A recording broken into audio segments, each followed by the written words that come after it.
Okay, so I think we will start.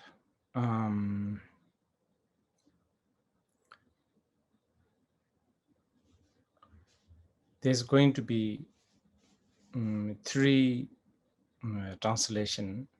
So let's see how we can sort of coordinate this.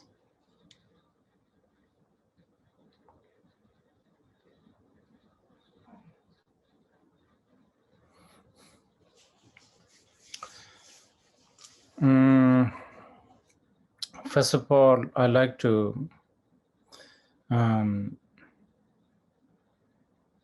express my joy for connecting like this.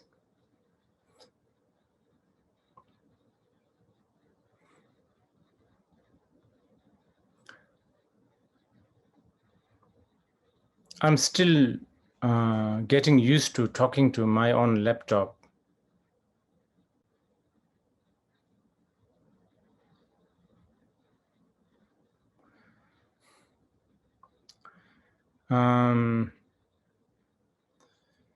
It has been very challenging time, but I think a lot of people have also make use of this opportunity to, I don't know, to reflect upon themselves.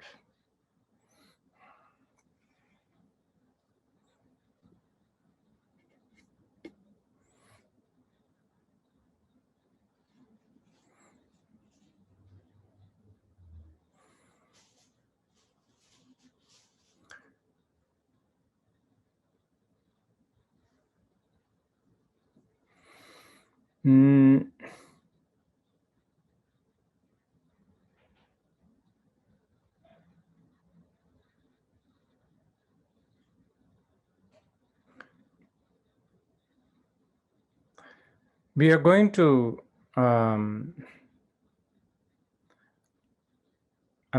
chose this title, You Are Your Own Master, which is actually a classic Buddhist, classic statement from the Buddha himself.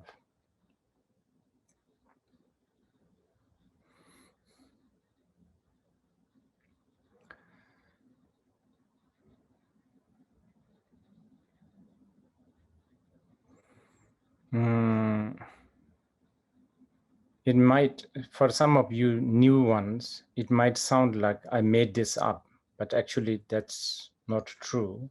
This is actually in the Buddhist teachings quite a number of times, actually. And it's an important one.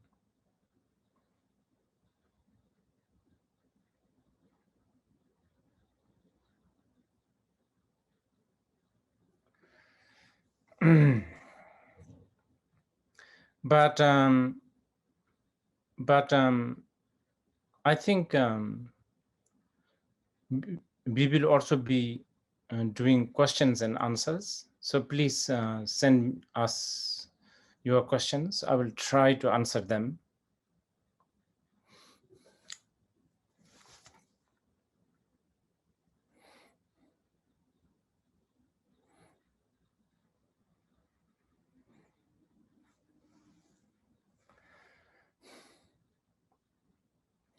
Are the translator okay? Is my pace too fast, too slow? Oh, okay, good.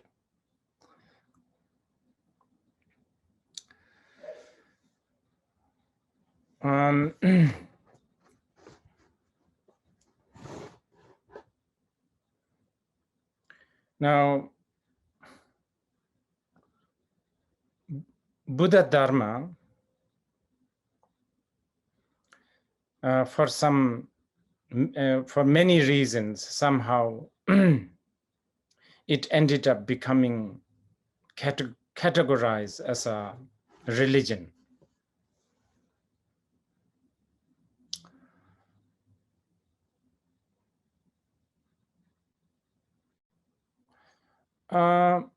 It's in certain ways, it's understandable because coming from India to begin with, and it has a lot of sort of Indian nuances, symbols and rituals, and then of course after that when it go to like China, Japan, etc., then it had all these their cultural input, so to speak.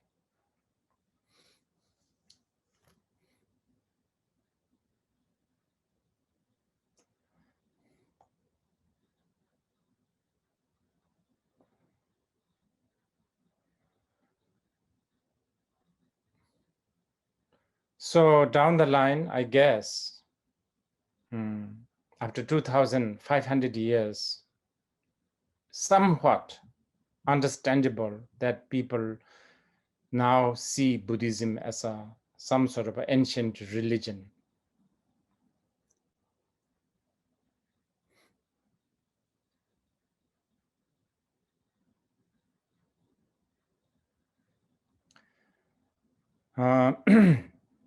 Especially when you see iconography, and probably you see like behind me, all this stuff. For those who are very new, it might even look like some voodoo stuff.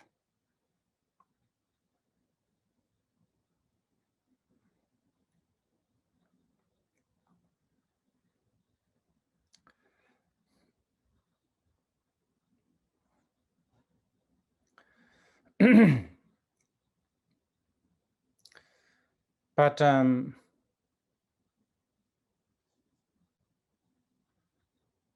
Buddhism is basically it's a path, it's a way.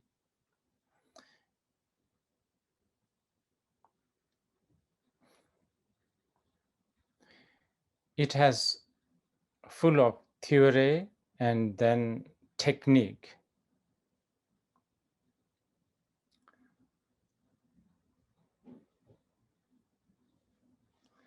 And it's really fundamentally the theory and the techniques are all to study life. That's what it is.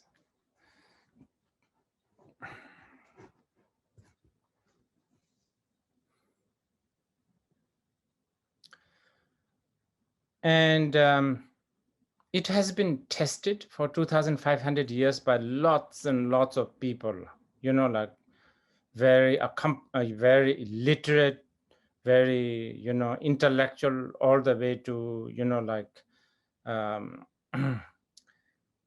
blindly devoted kind of people.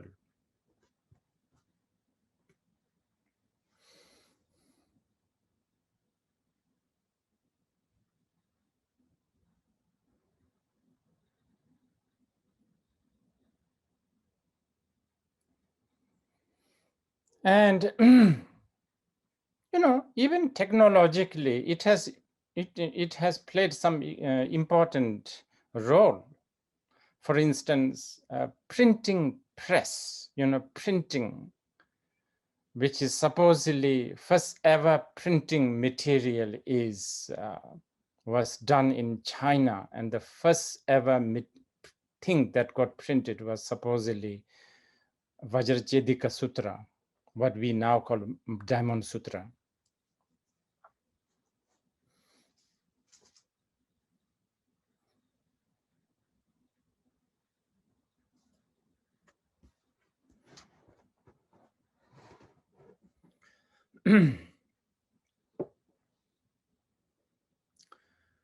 But more importantly, Buddhism has the experience, so to speak, experience of 2,500 years of experience of looking inward, which is kind of important.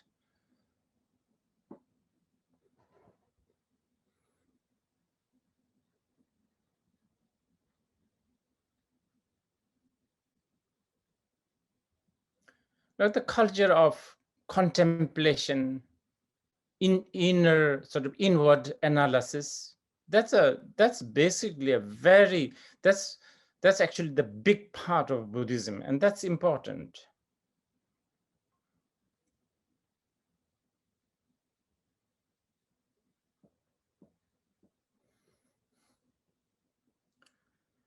Among these methods, especially contemplating and systematic analysis on what we now call mind, that is very important.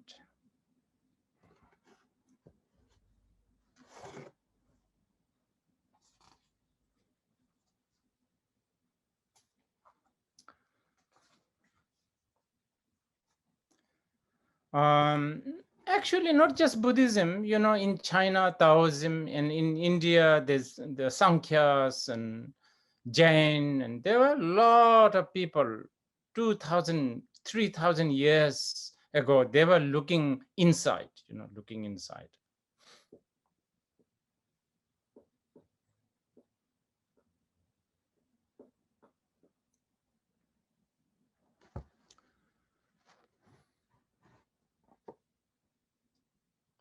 I tease my Western friends sometimes by saying that I don't know how much, when actually the mind study actually begun in the West. I believe maybe only around the 18th century, really.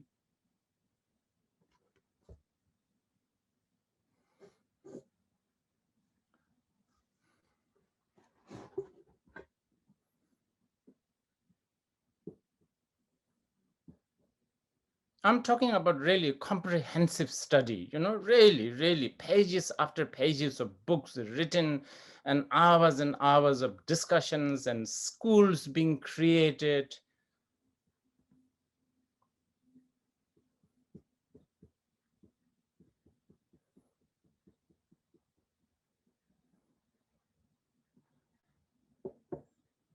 I mean, if you're thinking about like a Nalanda University, that's one of the most, one of the oldest university, and there the biggest subject in there was study of mind.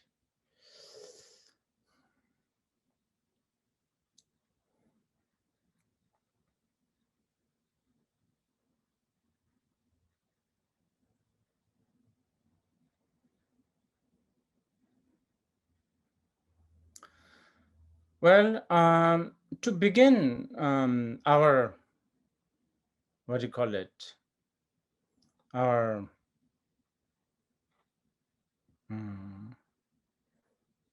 gathering today here, let's ask this question: why should we even study life or mind?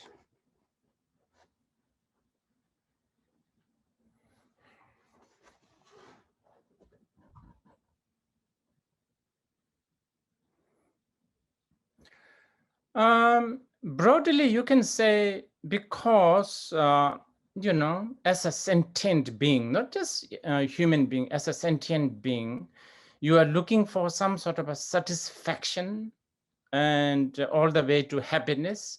And I guess that's why, you know, because the life is like the vessel for that.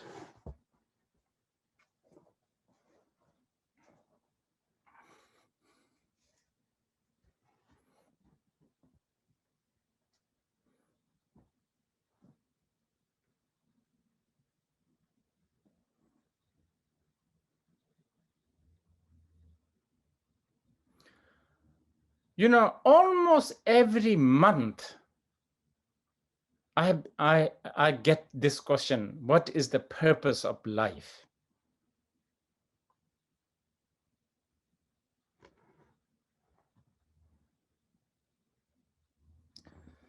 You know, I'm very suspicious with this question.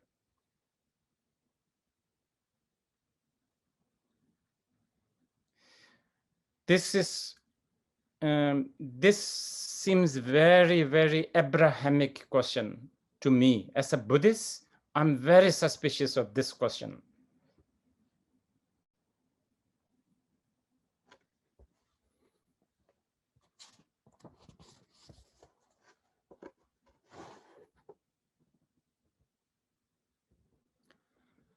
You can even ask, is the purpose of life to be happy?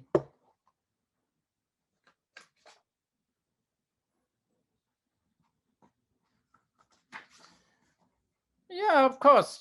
If you ask me this in the street, I have no choice but to say yes, of course. What do I say?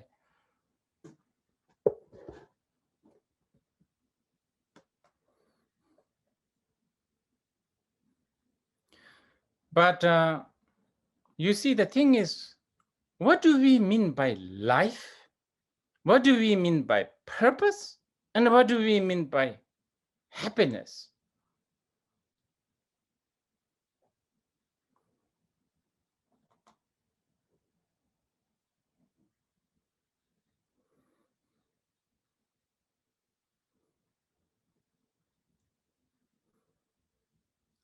These words, this life, purpose, happiness, these are all such a vague words. It doesn't mean much, actually.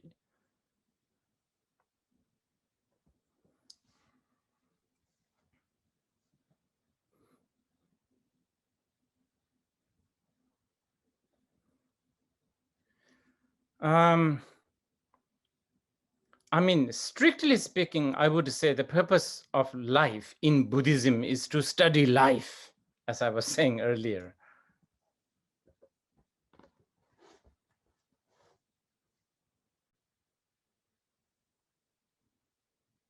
And to study purpose and to study happiness.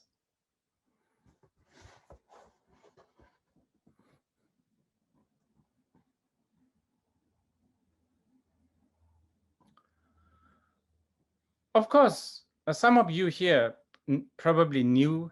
You might think, oh, so you Buddhists, aren't you looking for happiness? Aren't you looking for satisfaction? Of course, broadly, I will say, yes, of course, we are looking for satisfaction.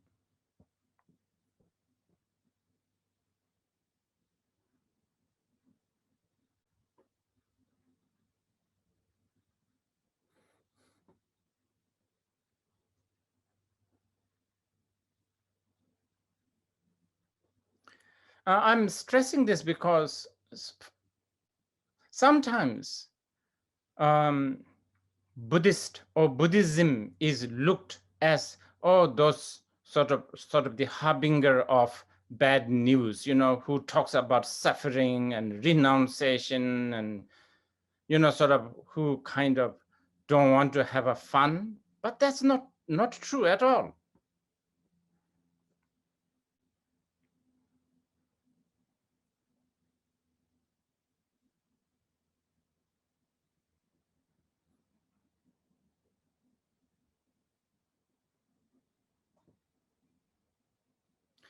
I guess there's a reason for that, because many times we sort of depict these things as many times you see this, like people in the cave meditating, milarepa, only nettle soup. So we glorify those things. So we thought, oh my God, Buddhists, they have to do that,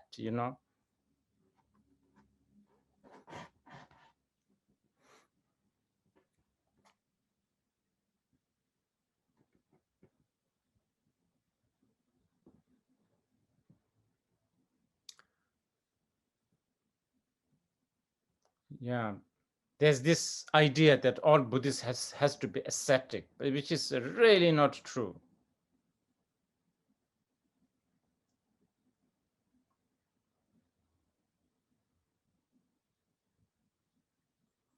Ascetic life, simple life is, for those who think that is their purpose. I mean, that is their satisfaction. There are a lot of people who get satisfaction by being staying in simple life.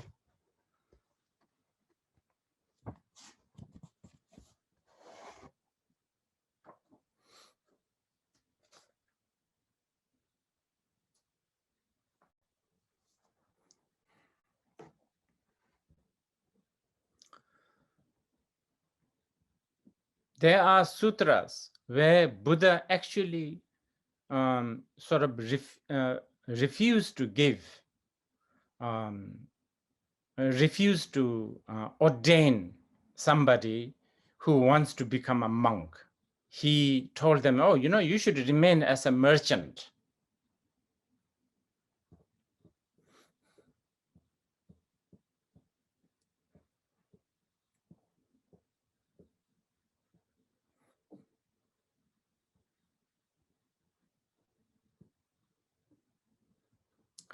So of course, Buddhism is not at all against happiness, satisfaction. Yeah.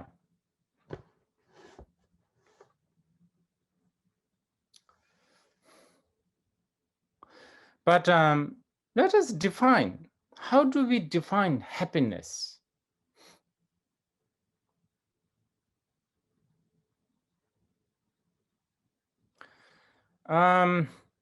Very broadly, and I underline this phrase, broadly. You have to highlight this word. Very broadly speaking, this is how Shantideva defined happiness and unhappiness.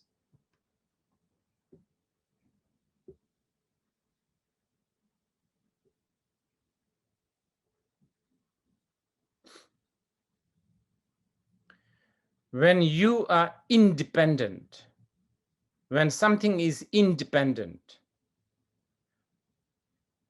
then that is happiness.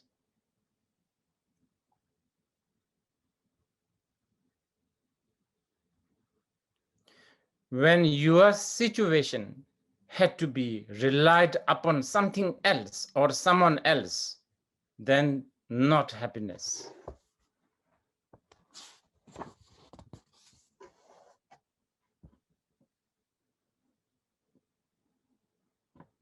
Yeah.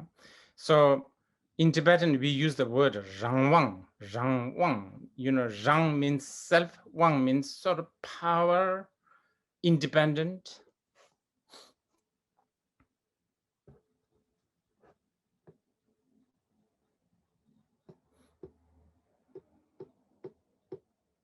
So here we use the word also maybe master. If you are your own master, then yeah, you are probably okay, you are happy.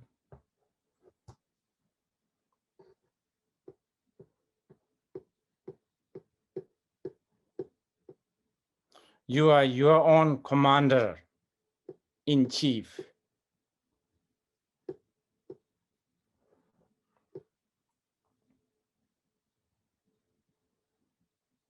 You have the total liberty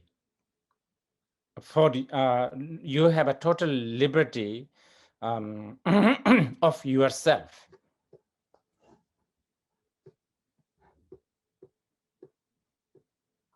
And you have, I don't know, just to add more definition, you have a total self-control, then, yeah, then satisfaction.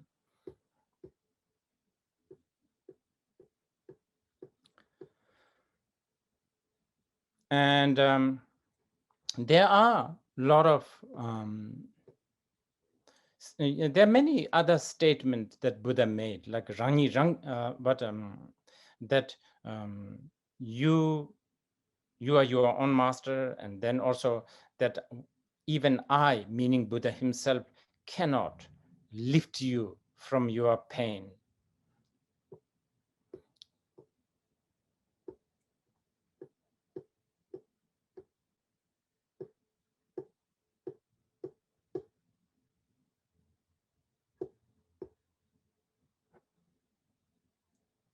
In other words, millions of Buddhists, their happiness is not dependent on Buddha.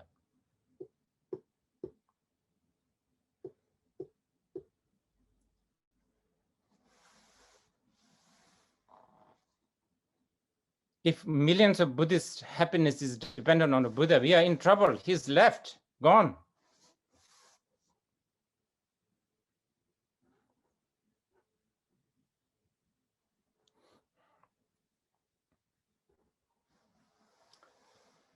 So thus this statement, you are your own master, who else can be your master?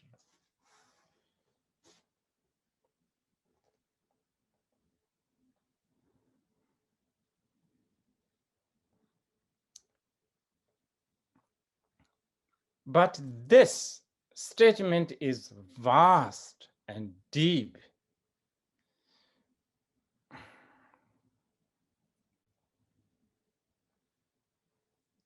This is a study that is found in all the 84,000 different teachings, volumes after volumes.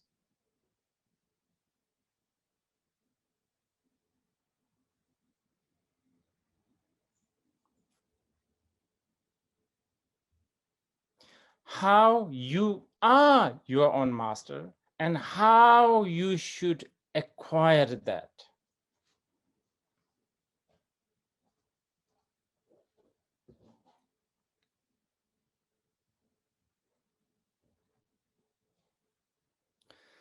And by the way, just it's a little bit of a sidetrack, but we human beings also, we want to be our boss. We know this, right? We all want to be our own boss. That's anyway. That's what we think.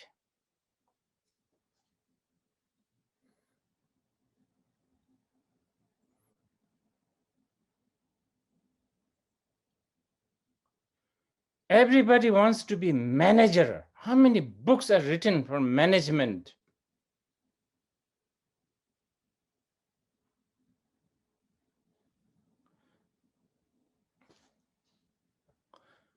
How many books are written for leadership? Everybody wants to be a leader.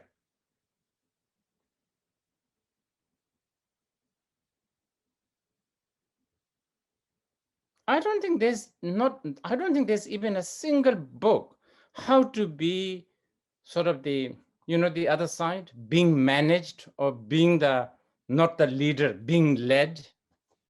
That's a really important book somebody should write.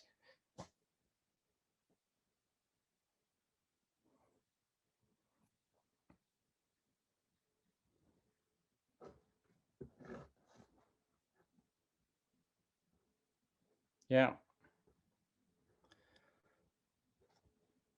But anyway, we love controlling others. That's just, yeah, we love.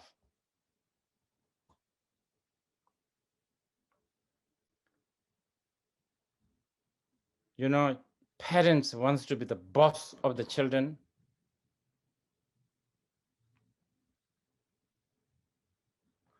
Children also wants to be the boss of the parents in a very different way.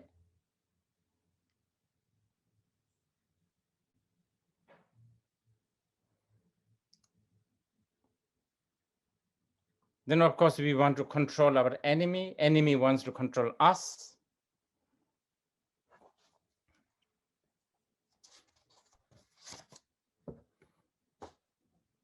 But even worse is we want to control our friend. That's really bad.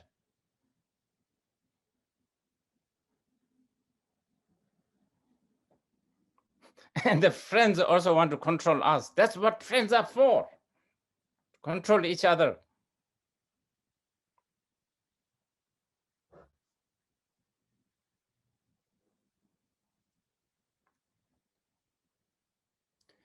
But as I said earlier,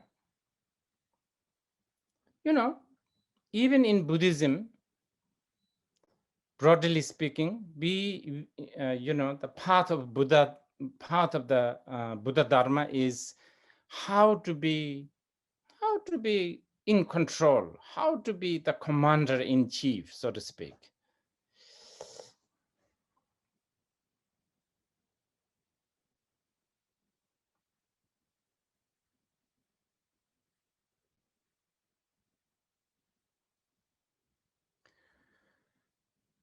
But as many of you know, when we talk about control, like control in Buddhism and when we talk manage, control, lead in Buddhism, we are talking different from the normal control and leadership and management.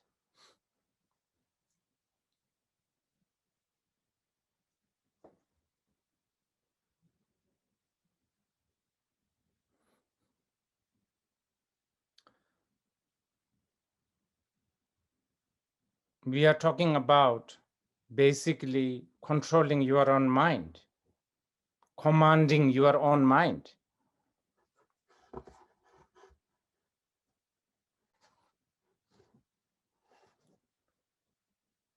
Leading your own mind, managing your own mind.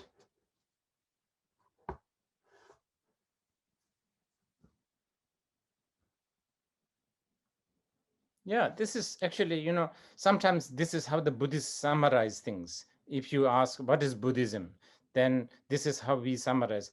Don't do bad things, do good things, but tame your mind, or, control your mind.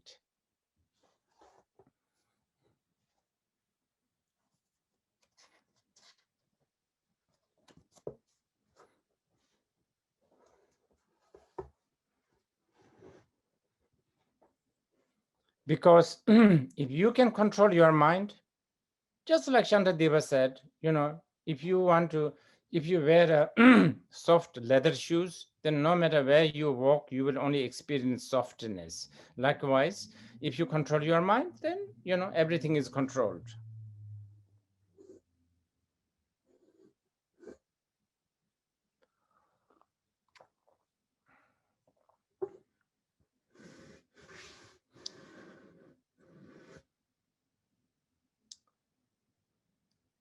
But, you know, most of us, we have no plan to control ourselves.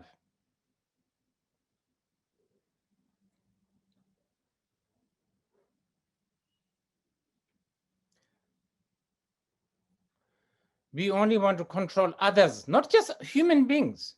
Whether, I don't know, market, car, I don't know, your laptop, just everything. Garden, kitchen, laundry, everything.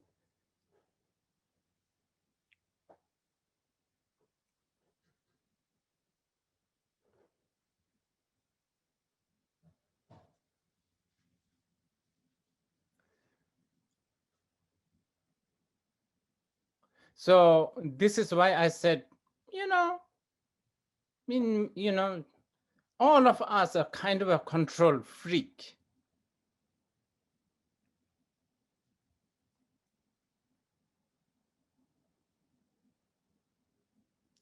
And I think in English, the word freak means there's an element of deformation, you know, deformed, right?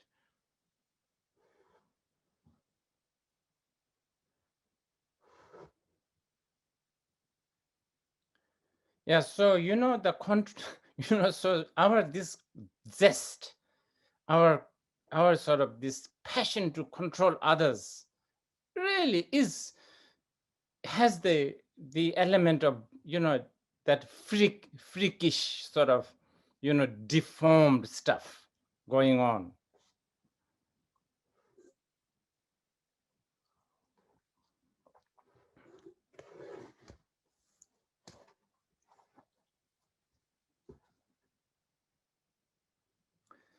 Before I came to here, I Wikipedia the word control freak.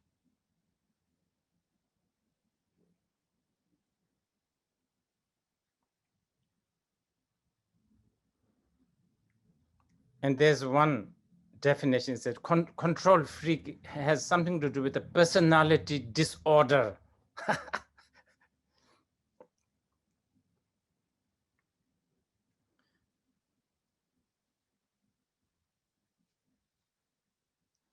So yes, in the process of becoming a control freak, all of us, we develop personality disorder.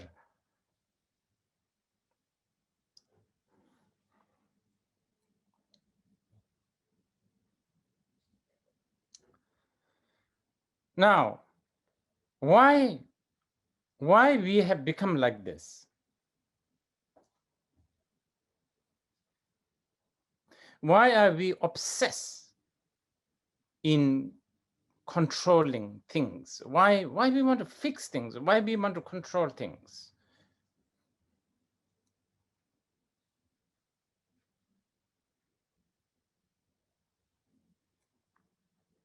Basically, fundamentally, this is what the Buddha said.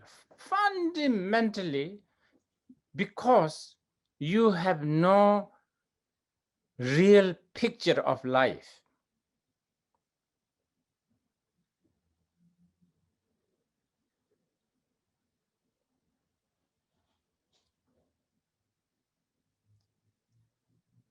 There's a really beautiful Tibetan word called 𝘠𝘢𝘦𝘢𝘐𝑚𝑏𝑎, which means basically always having the wrong view, wrong ideas, basically delusional, I guess.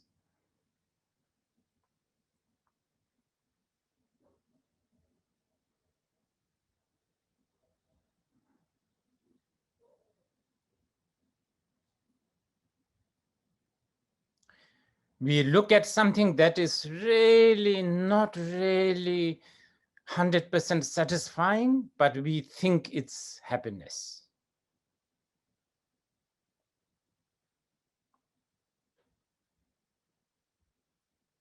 So sooner or later, it brings us disappointment.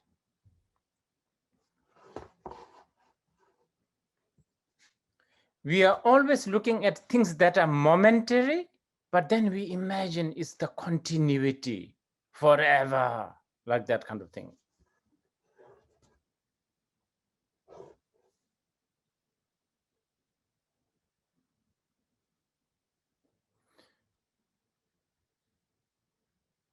We are always looking at things that are parts, but we never see them as parts, but we see them as a whole unit.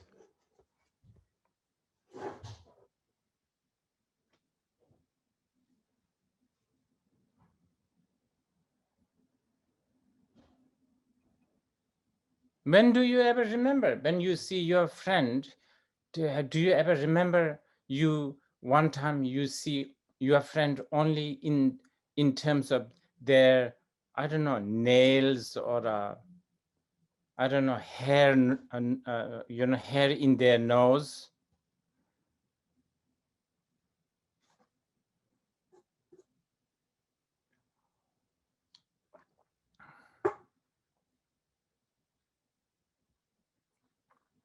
Their 10 fingers, like that. And then also not only them, ourselves.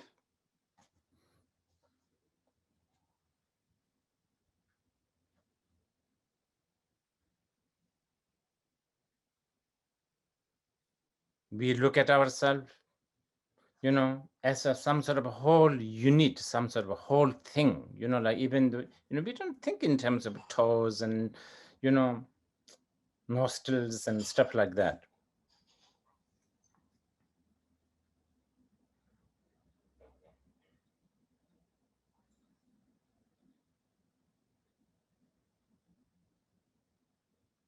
We don't think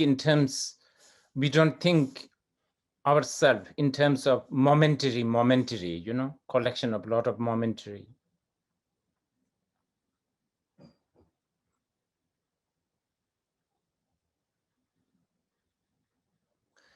And also a very important one, we always are looking at some sort of apparition, some sort of a projection, some sort of appearance, but always end up thinking that's real.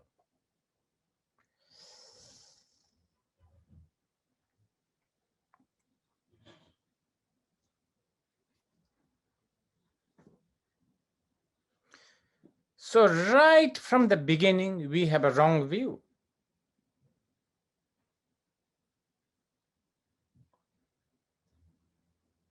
A mistaken view, delusional view, I guess.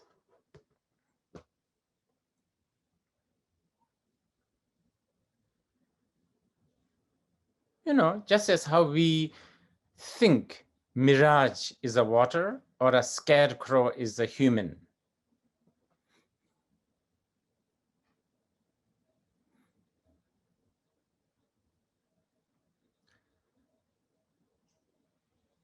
But not only we have this kind of a wrong view or mistaken view, we get habituated with these mistaken views.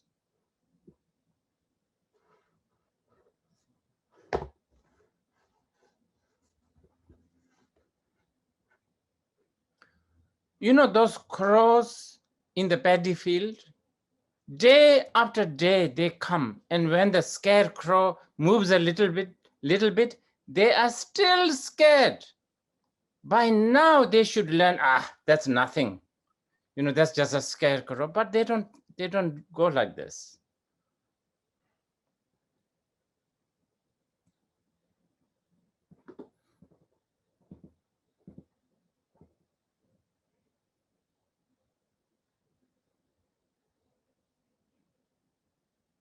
And just like the bees inside let's say a glass jar or a window, a glass window, like hours and hours of trying to get the other side. By now they should learn, you know, it's not going to work, but they don't. They just want to do this.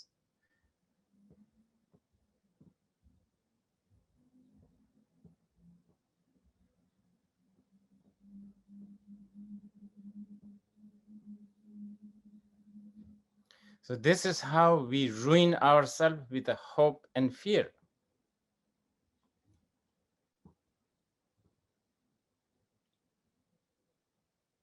Not just the hope and fear, but the habit of the hope and fear.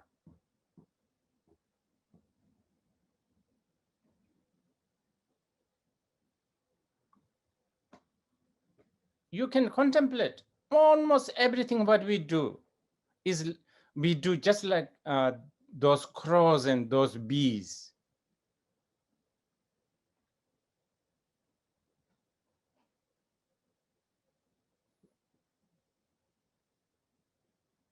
By now, we should really learn something, right? Okay, this is not going to work. But, you know, most of the time we don't.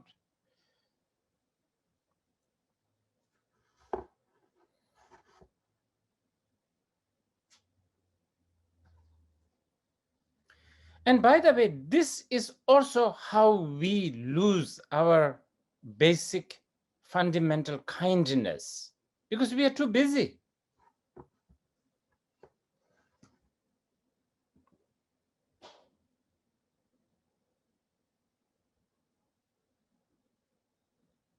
So we don't really think about others, you know, no sympathy, no empathy.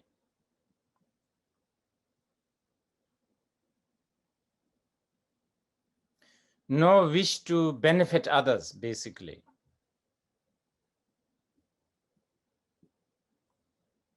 So basically what I'm saying is when we become control freak, we end up also undermining the others. You know, this is the same thing, right? Undermining others.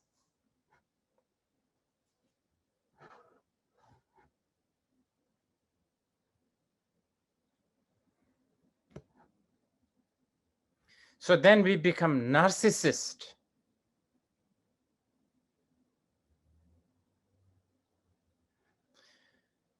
So then we think that freedom, liberty, individual rights, these are some sort of an entitlement.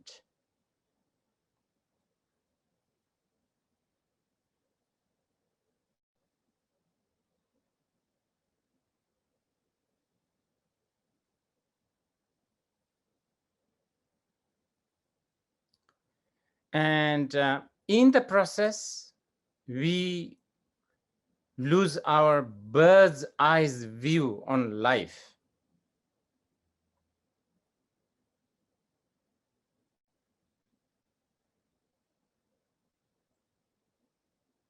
We only look at our life from one angle and we are stuck with it.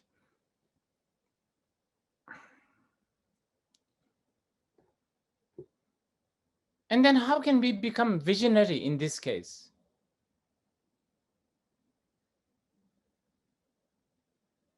You know, you want to be a manager, you want to be a leader, you need a vision.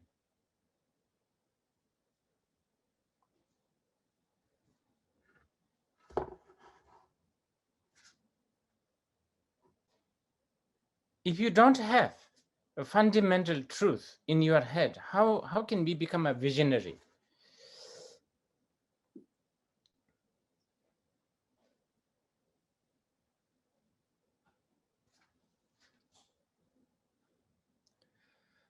So for this reason, we should really sort of learn to be one's own master.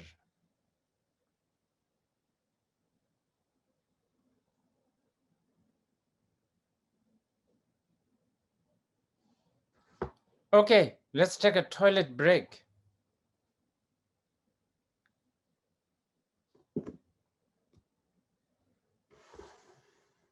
$10 minutes, maybe 15 minutes, 15 minutes.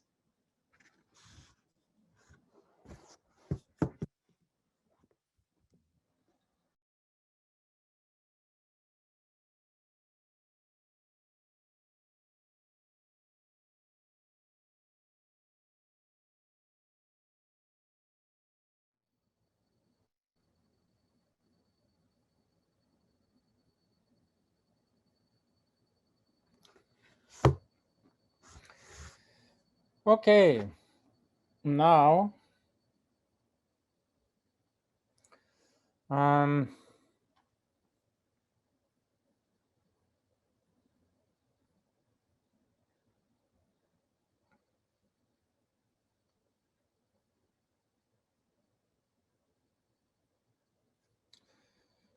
so now how do we be our own master?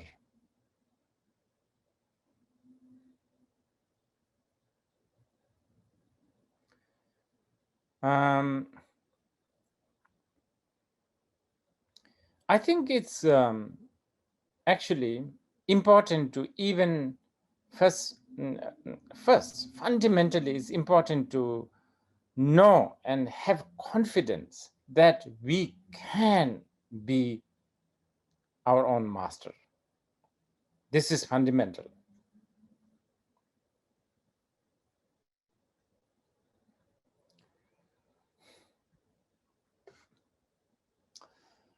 We have all the character. I mean, we have all the ingredient, let's say, ingredient to be one's own master.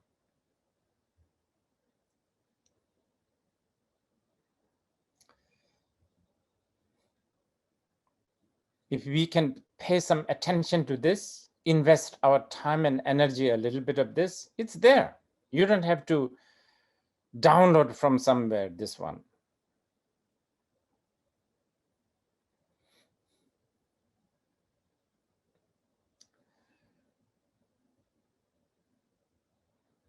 So, and also, nobody can give you this right or a control.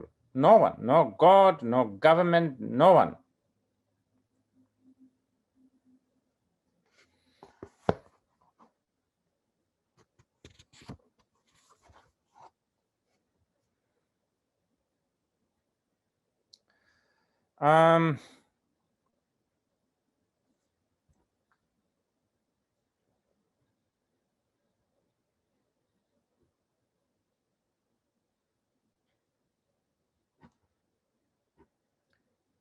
And for many of us, this may be a little difficult. I mean, a little difficult to first acknowledge that we have full capacity, we have a full capacity, and I don't know, the ingredient to be one's own master.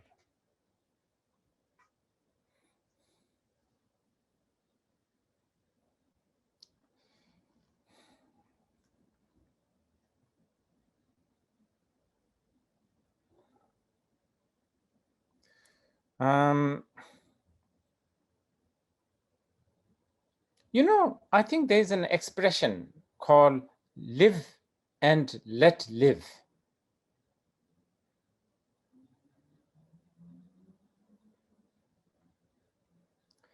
There's also another expression called do your own thing.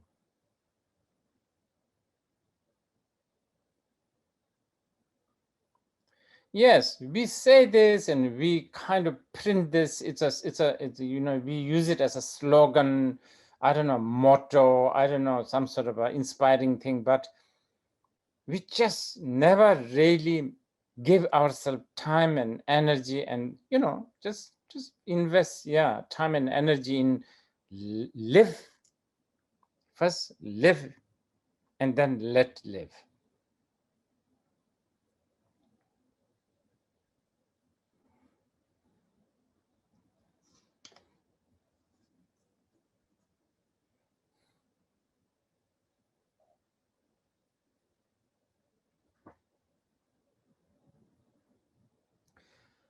For a lot of people, I think, when we say live and let live or do your own thing,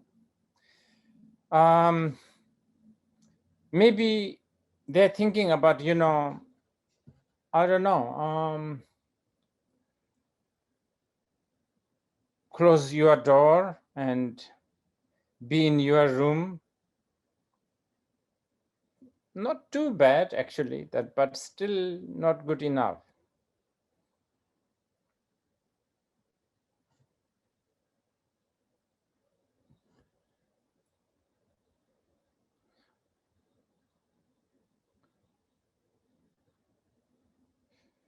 Or go for a stroll, walk, especially in the forest. That's not so bad, but depends how you are walking.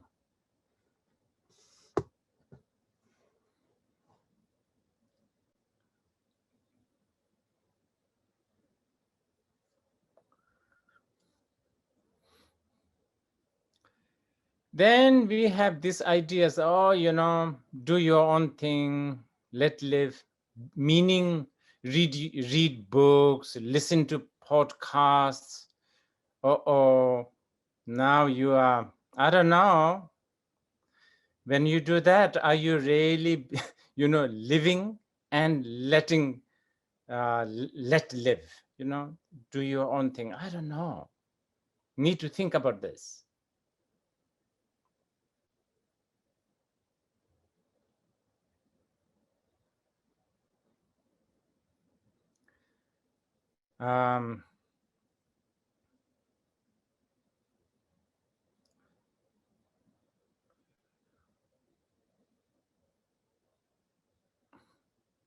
Listening to news, opinions, reading articles, all of that, maybe not really helping you to live and let live.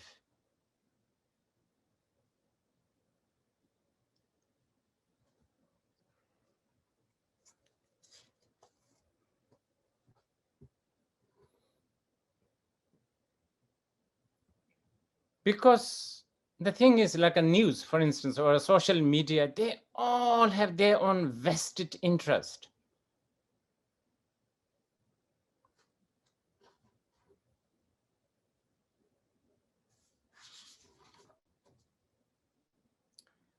And most of their vested interest is designed to not to let you live.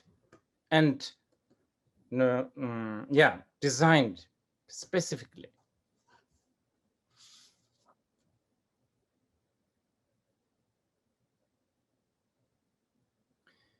So it doesn't matter whether you are reading New York Times or whether you are reading Pyongyang Times, they all have their interest, vested interest. So, you know, how much are you really living and letting other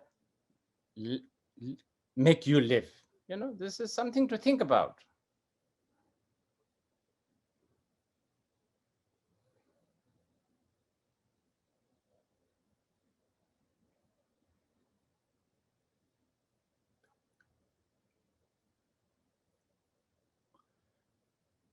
In Buddha Dharma, when we say live, broadly speaking, we are talking about living. When we say live, we are talking about a continuation of a body, feeling, and consciousness.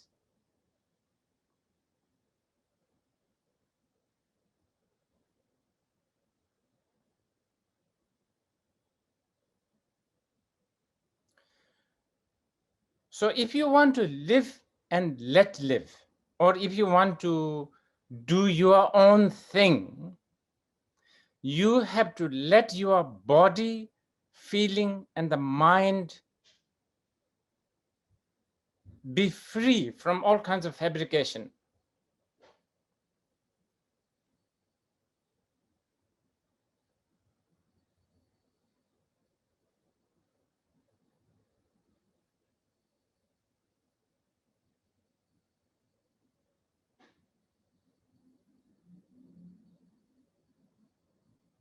You have to be free from all kinds of contrived world, judgment world, a reference world. This is what you need to learn.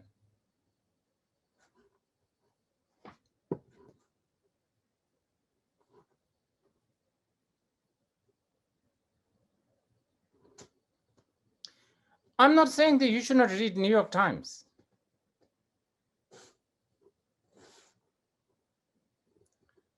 I'm saying that you should read New York Times, but you should also read Pyongyang Times.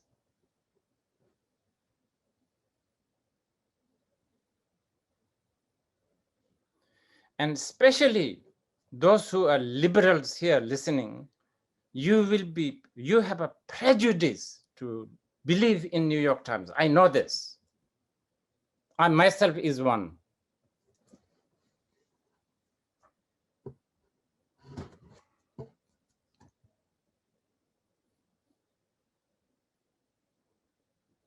Because you are conditioned to think like that.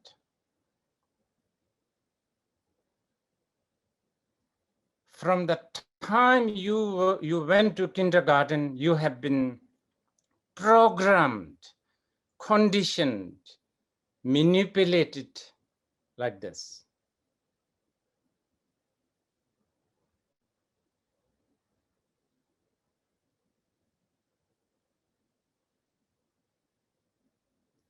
So this is why if you read New York Times or Pyongyang Times, you end up become a control freak.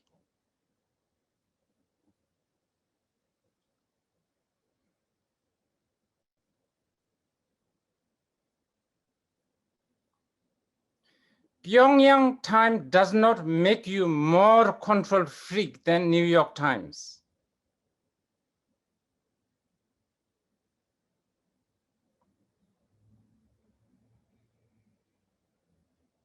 In fact, New York Times makes you very sophisticated control freak.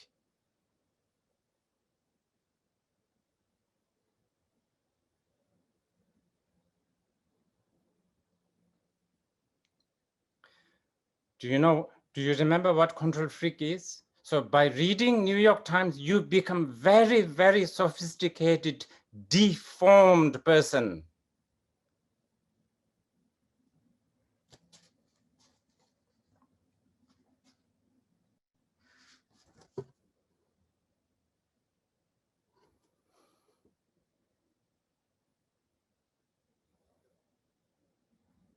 If you read Guardian from London, you become really, really sophisticated personality disorder person.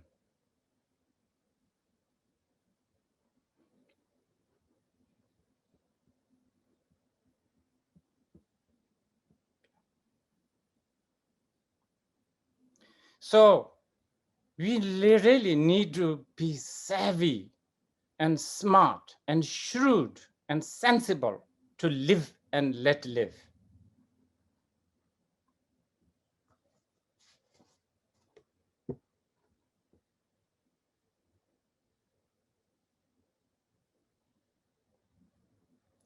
This is actually one of the fundamental teachings of the Buddha.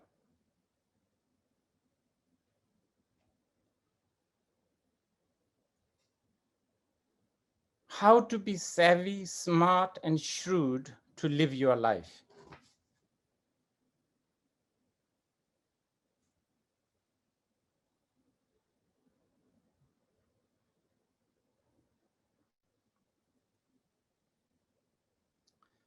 And as a side effect of that, you also gain karuna, like kindness. You begin to have a sympathy towards those who are addicted to Pyongyang times.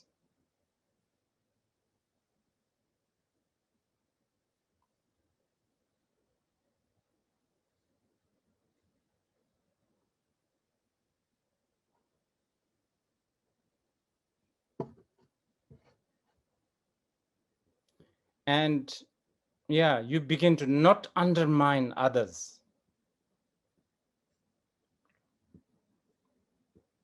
And then you begin to become less and less, what do they call it? Megalomania?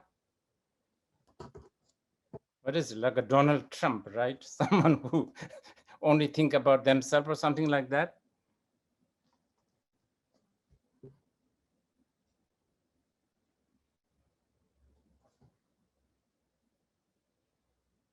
Okay, so now how do we do this based on the classic Buddhist structure?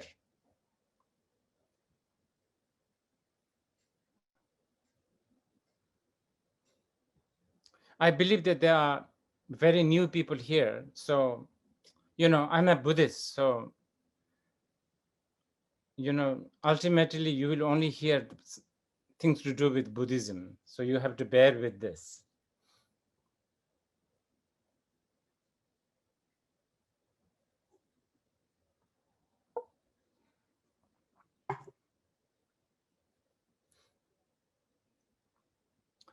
Now, so to really follow a structure based on, sort of the Buddhist structure, I'll just give you I will just, tell you this, and you can see.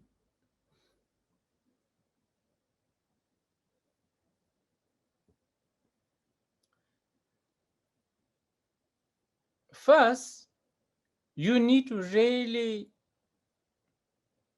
see flaw in all the way we do right now.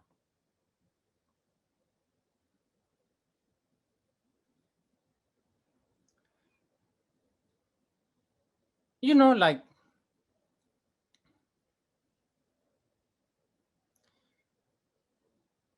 everything that you like, let's say like, okay, I'm sorry if there's a New York Times reporters here, I'm sorry, but somehow this is now stuck in my head. So I think I'll have to repeat this again and again.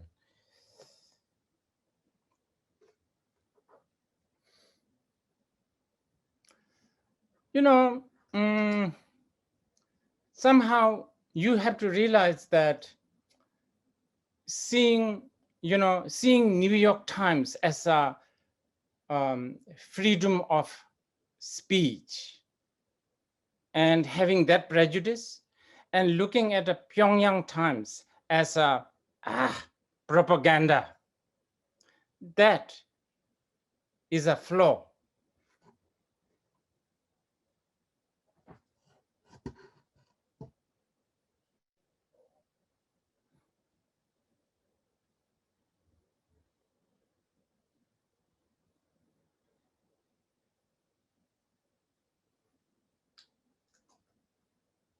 I'm not making any personal judgment here, by the way, so don't misquote me. I'm not saying that Pyongyang Times is better than New York Times. I'm just saying that they both have a vested interest.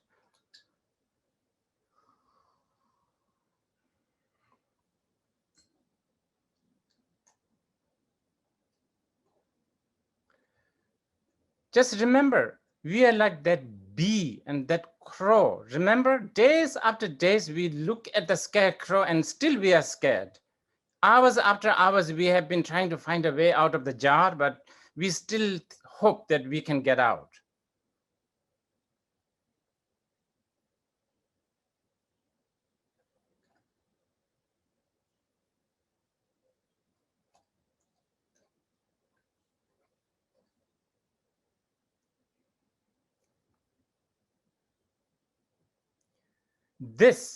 So we need to actually acknowledge that we have this flaw.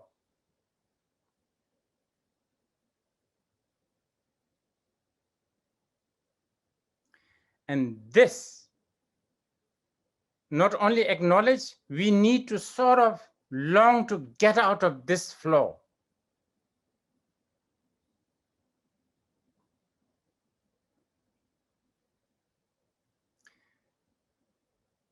We should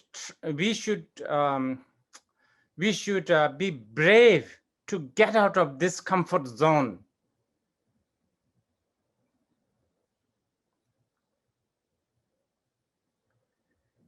In the modern world, I think this is called thinking out of box.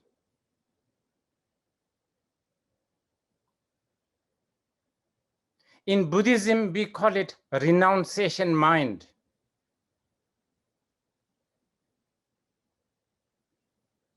Renunciation mind is really thinking out of box.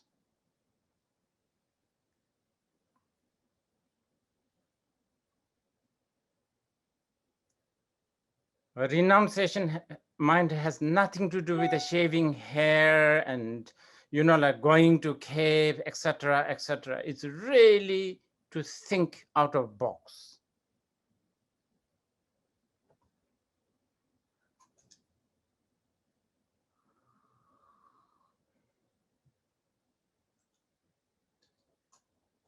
Okay, then the other thing that you need to really learn to appreciate is you should learn to appreciate to the things that are unfabricated, uncontrived.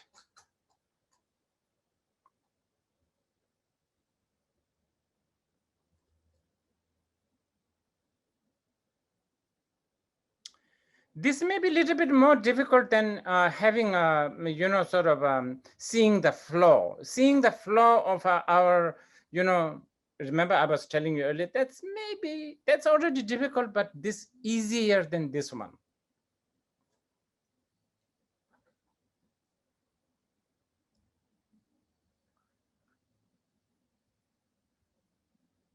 Because we have never really managed to experience or even intellectually understand that state of unfabricated, uncontrived.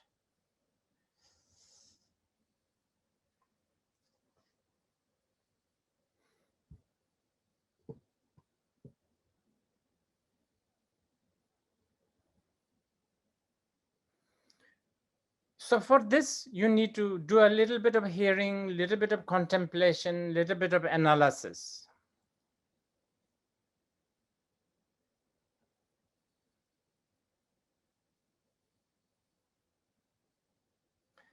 And, it can begin with something very, very small.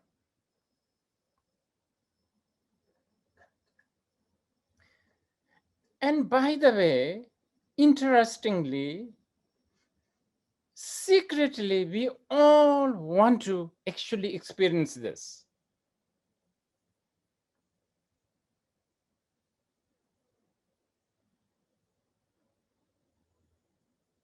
Why do you drink alcohol?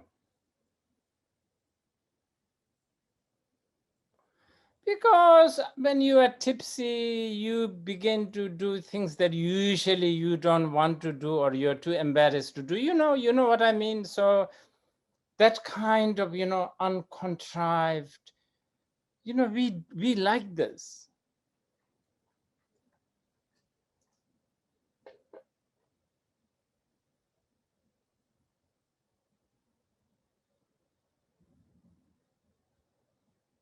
And also, it's really nice to see a kid.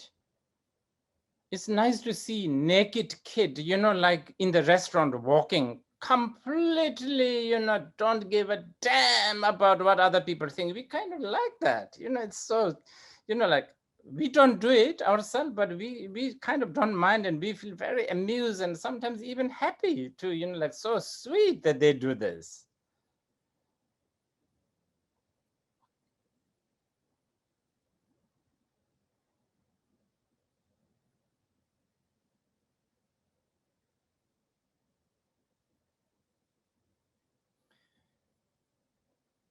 I'm not suggesting you to drink alcohol. I'm not suggesting you to walk naked in the restaurant.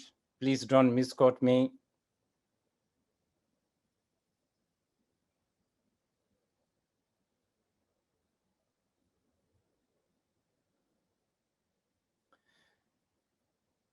All I'm saying is, we do feel, like a rave party, like the music, we do things, we like this sort of uncontrived state, This is why we like Saturday and Sunday also.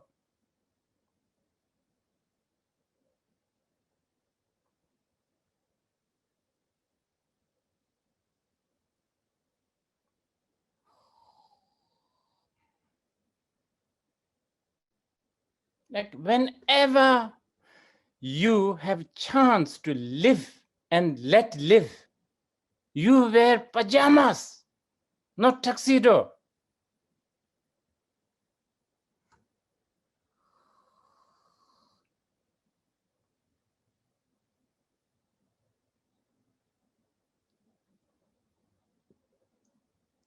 And even better, you Brazilians, I'm sure you walk naked.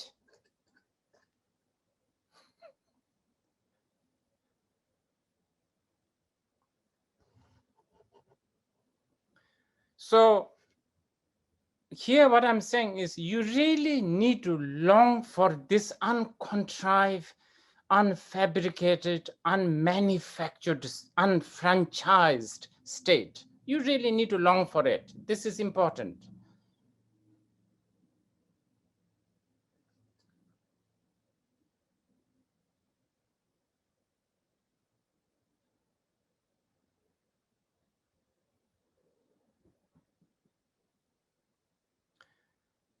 Uncontrived, unfabricated. This, yeah, in the modern world, maybe you can call it liberty. In Buddhism, this is nirvana.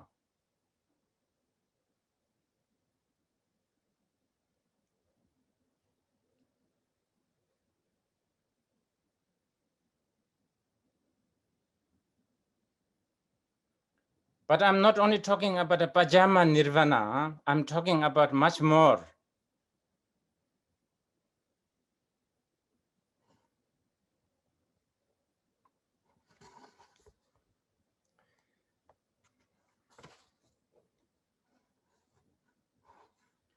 Okay, so this is the second.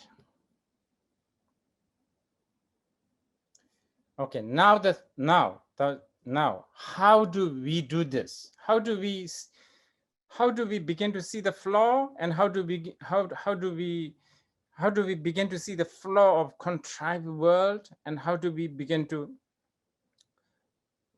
acquire, work for uncontrived world?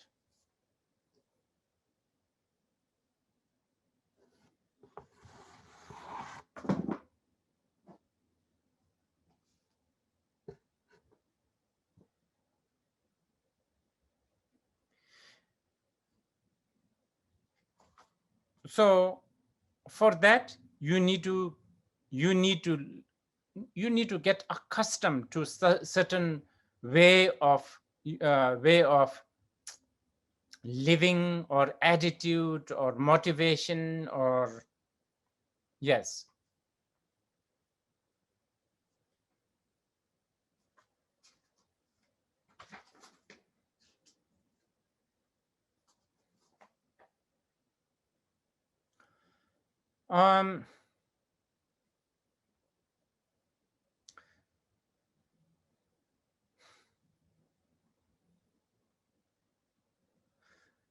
So here we are talking about, let's say, practice, something called practice, homework, exercise.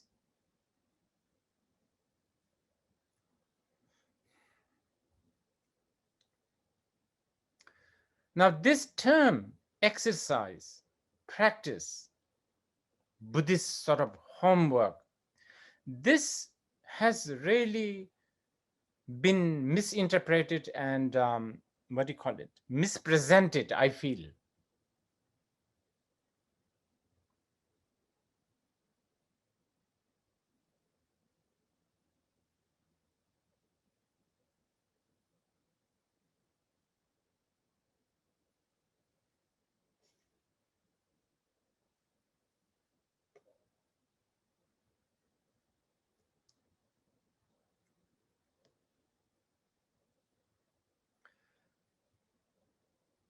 Almost always when the word such as meditation or a practice is mentioned, we get caught up by a certain formula.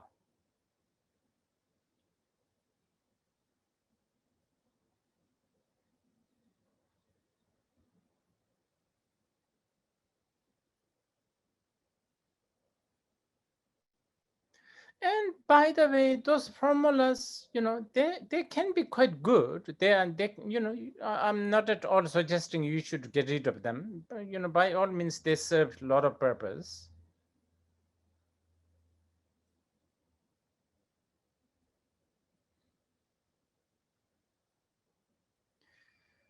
But what I want to suggest, and by the way, this is really, it's not something like I made it up. It's based on the sutras and the shastras.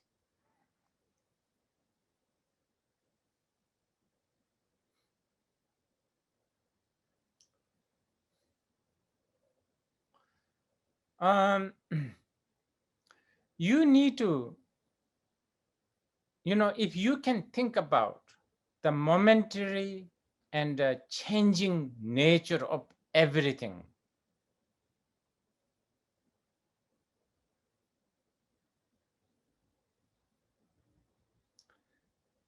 not just your, your life, but just everything, not just the seasons, not just the ideas, values, everything, that it's changing all the time.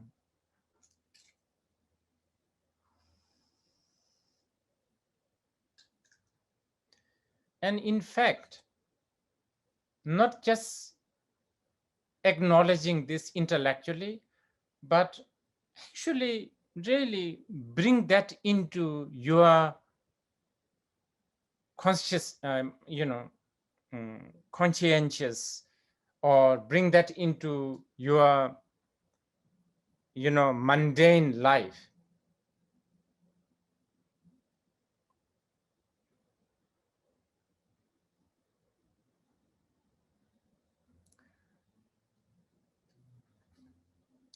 Like, when you say see you tomorrow, to somebody, you tell yourself, don't tell the person, but tell yourself, well, maybe that's not possible.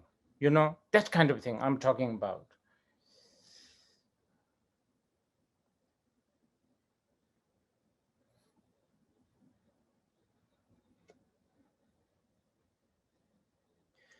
And by the way, some of our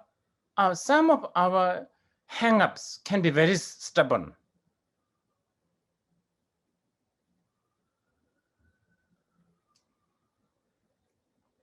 For instance, like I really don't like afternoon sunlight.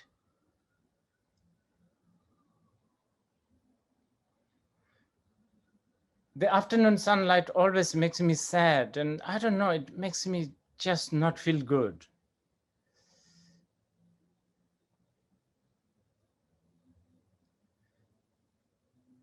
And this has been there for a long time, almost feels like a permanent.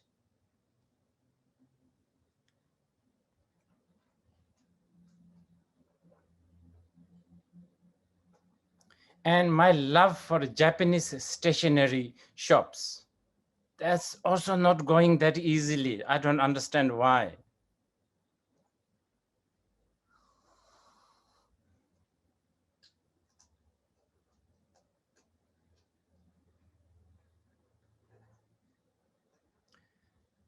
Other than that, so many of my likes and dislikes have changed so much.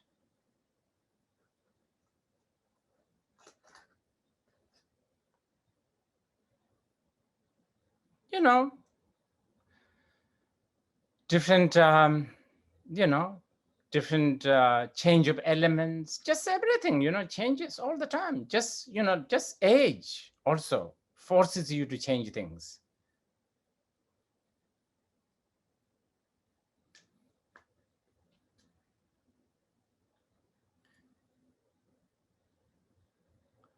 When I was in my 20s, I have no time for English garden. Now I love English garden.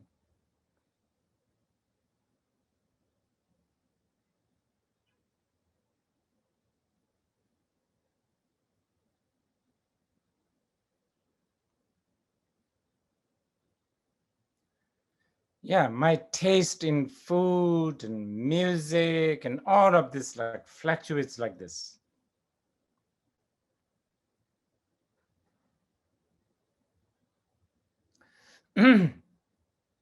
So whatever is happening in your life or thinking or valuing or I don't know, you need to somehow bring in this awareness that it's temporary.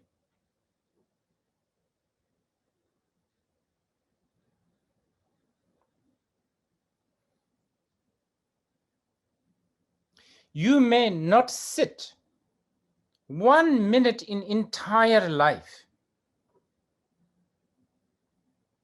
Sit as in, sitting meditation.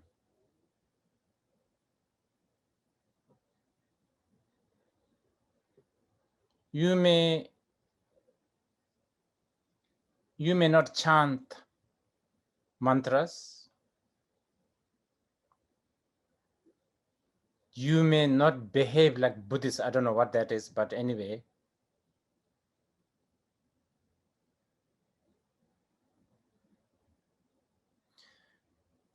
But if you can consciously remember this temporariness,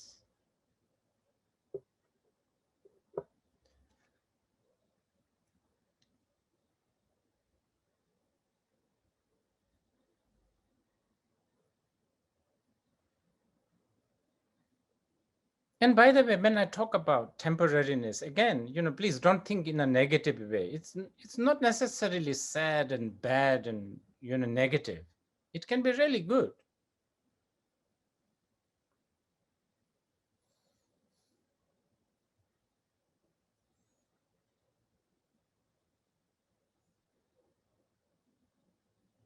Because things are changeable, that's why there's a hope.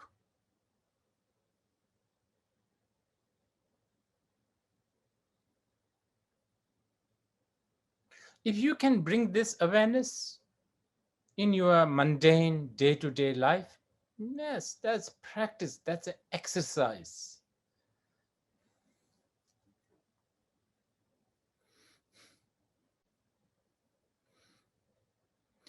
And then even more importantly, if you look at your life outside and inside and acknowledge that none of this will give you 100% satisfaction.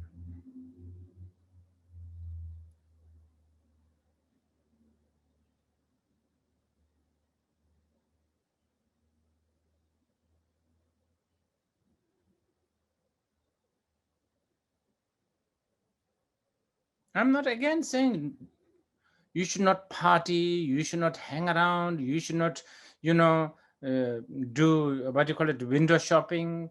Do all of that. By all means, do not stop any of whatever you are doing.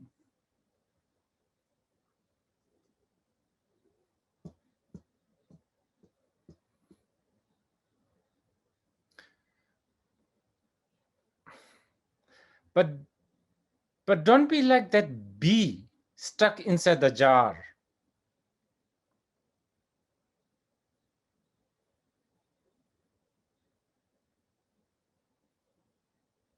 Bring in this awareness that nothing is going to satisfy you ultimately and completely.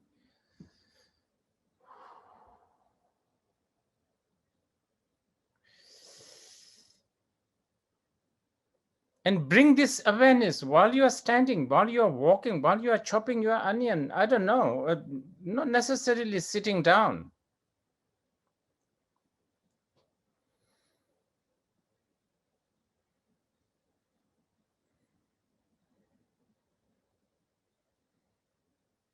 This is really a quintessential homework or the practice.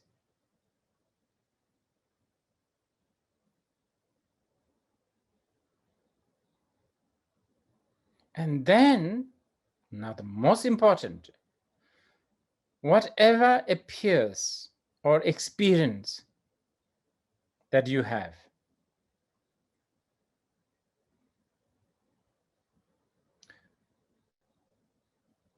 whatever you listen or hear or taste or feel,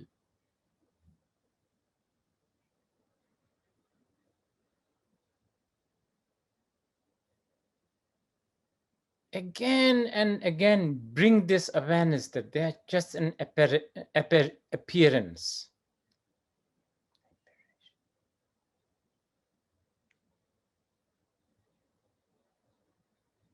In Tibetan, we call it nang tsam. This is such a good word. Nang means appearance.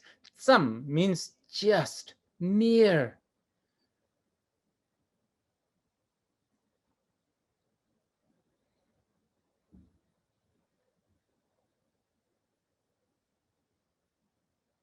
I'm not saying that they are not there.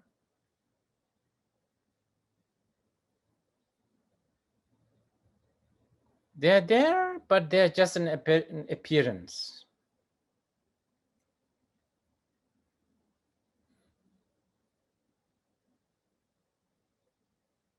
Educating yourself like this, telling yourself like this, not just every Wednesday or during a full moon day, but every, just if possible, every hour, just for a few seconds, a few moments.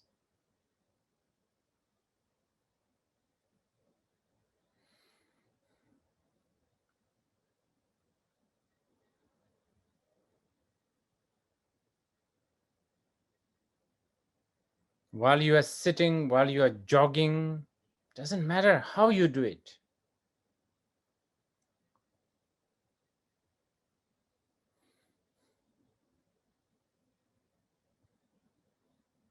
And then time to time, go to a shopping mall.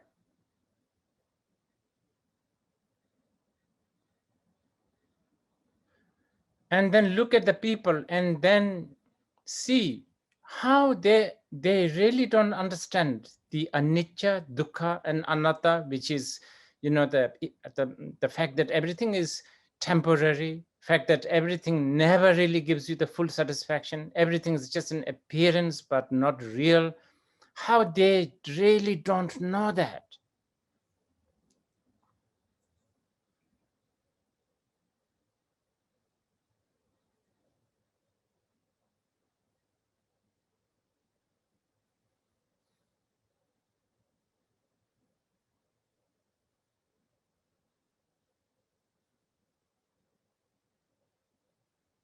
And with that knowledge, you feel, I don't know, the word is compassion, I guess, love, sort of, like if you are a mother of an only child, a child who has a problem of hallucination,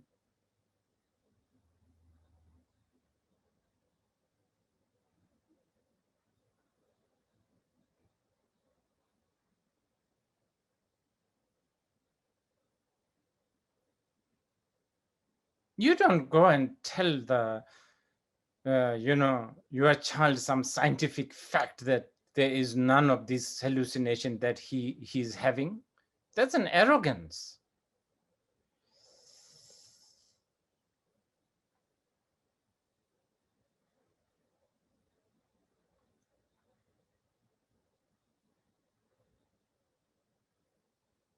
In fact, many times as a mother, you play along with what your child is seeing or hearing.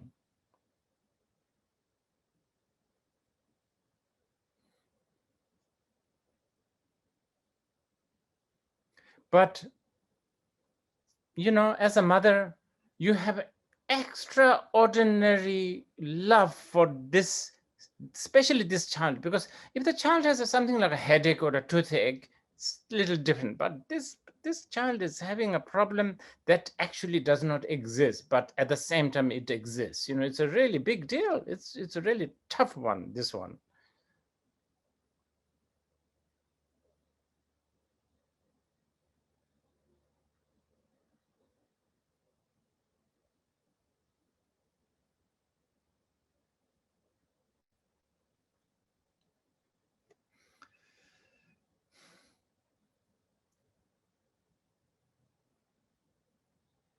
Bring this awareness, bring this information again and again throughout, your days, weeks.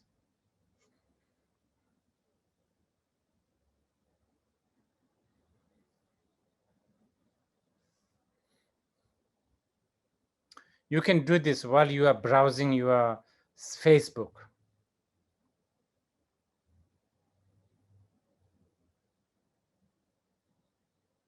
social media, I don't know, engaging with all that.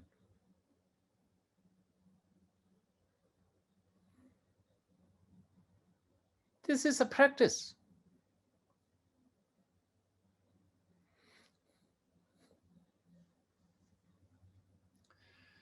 Okay, I think we should take a break again. Okay, so 10 minutes break, and then what we will do is we will start with some questions. Okay.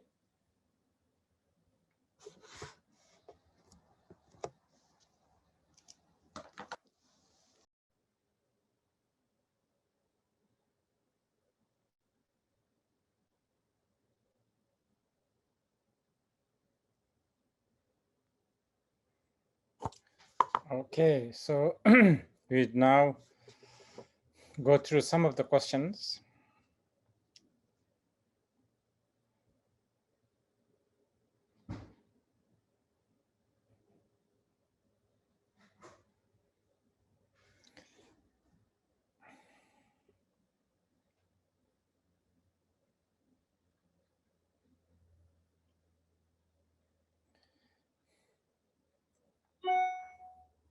Okay, so this one question. I mean, there's many of the questions are related, so I'm going to answer, and hopefully it will it will answer many of your questions together.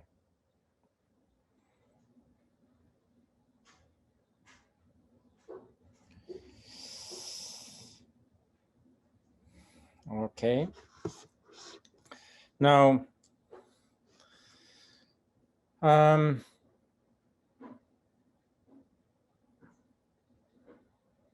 lot of the people's question is how to really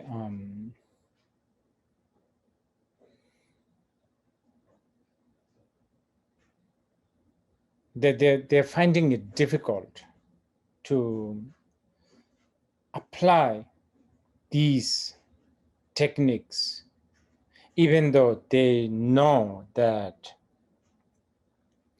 the truth of impermanence and no satisfaction and appearance only, but not truly exist, and all of that intellectually they can't really apply in day-to-day life.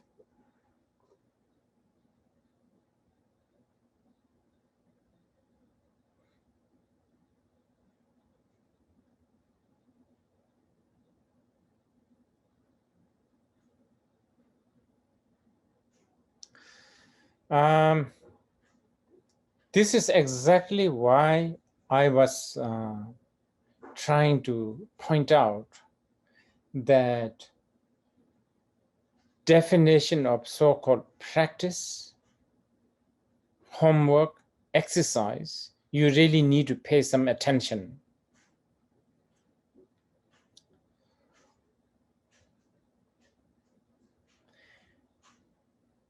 When people talk about how they feel lazy, lethargic, unmotivated to practice this, I think they seem to have this idea that a practice must be, if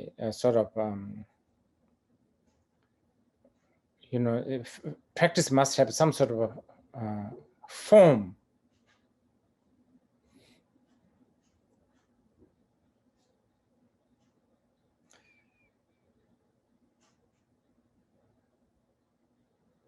And form can be anything. Form can be, like you think, oh, I need to practice, therefore I must sit.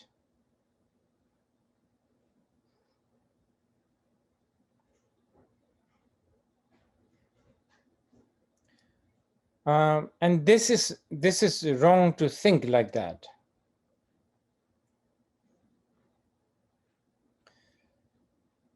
Of course, if you do have a chance and a means or a space to sit, yes, sometimes you should sit.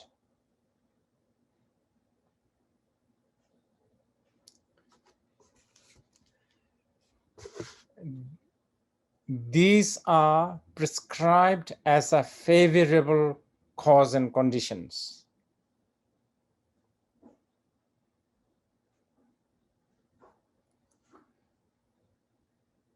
Nowhere in the sutras and the shastras, Buddha taught that practice can be only done sitting or in front of a temple or early in the morning, or, there's never a limit like that.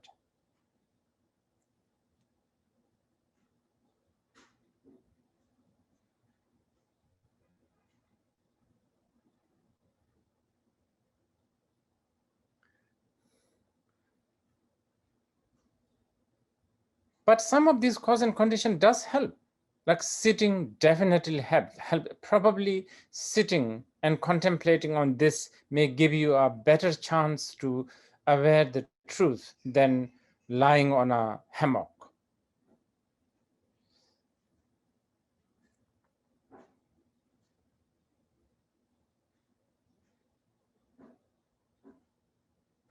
Especially if you are a beginner.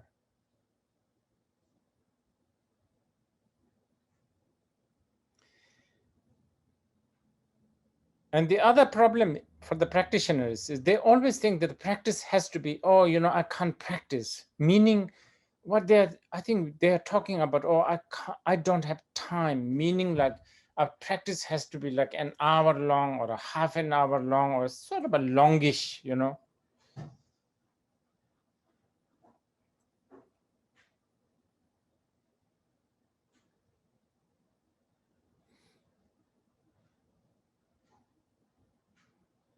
basically a form. And this has really have become an interference for the modern day practitioners a lot.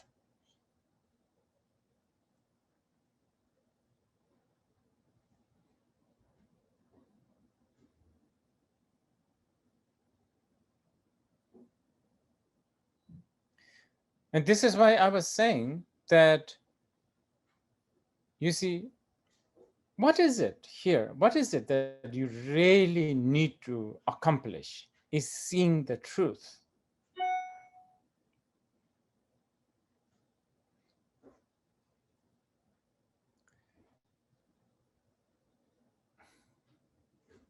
And how you do that, how you see the truth,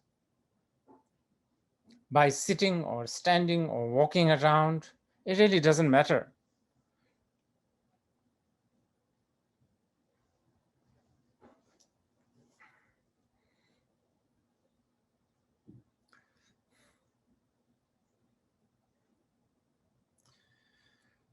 I should just finish this. You know, by all means, sitting helps, and there's all these prescriptions which are all helpful. Like you should meditate up on the like top of a hill. It does help. Sometimes maybe meditate or practice in front of a flowing river.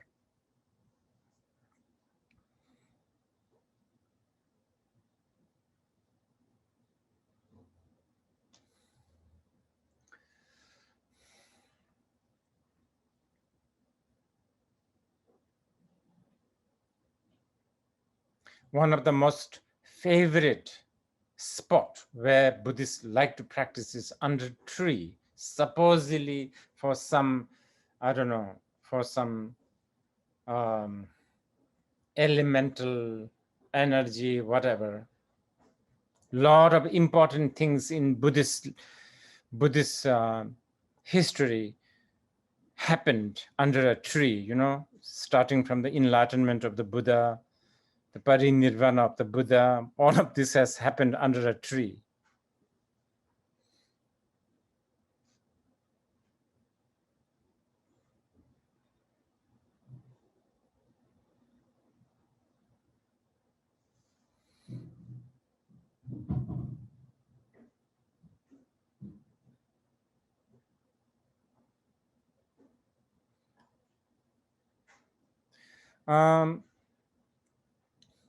Also, doing it often, consistently, short time is the key for beginners.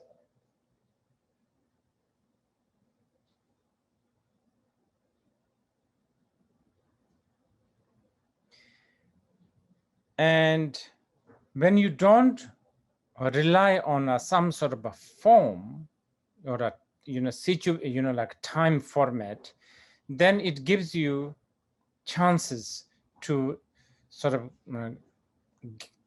get accustomed to this truth much more often.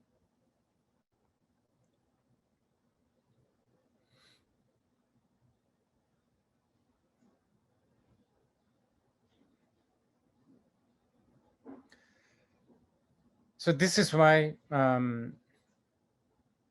as much as I'm not rejecting any kind of a form and a ritual, by all means, if that inspires you, do it. But also, you should highly regard the informal practice as precious.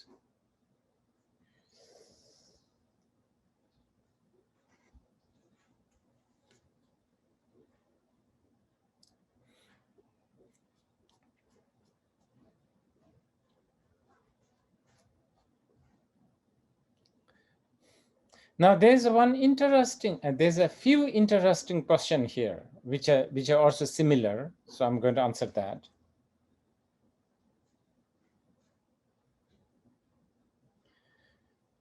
Which is, some of you are saying that all these sort of seeing the truth, contemplating on truth, such as anicca, dukkha, and anatta, brings you sadness.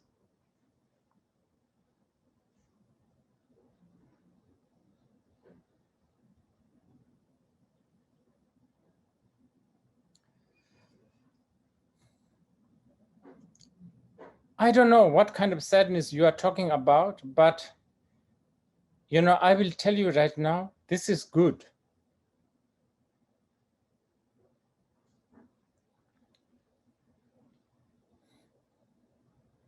For a lot of the beginners, this kind of seeing the truth, yes, for many, it may bring some sort of a melancholy, sadness feeling.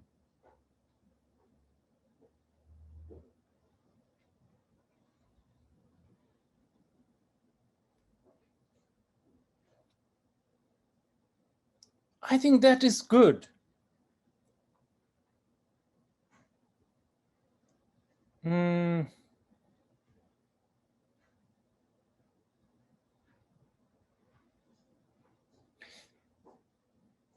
Actually, Buddha himself in the Prajanaparamita Sutra praise this kind of sadness as a noble wealth.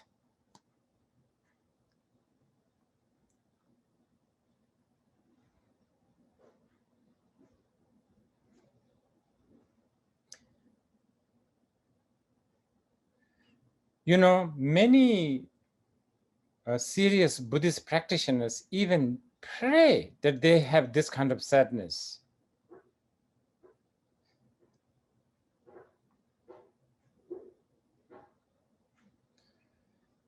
Even on the mundane level, if you have this kind of sadness that is a byproduct of seeing the truth, I think you have become a sensitive human being. I think that's good, no?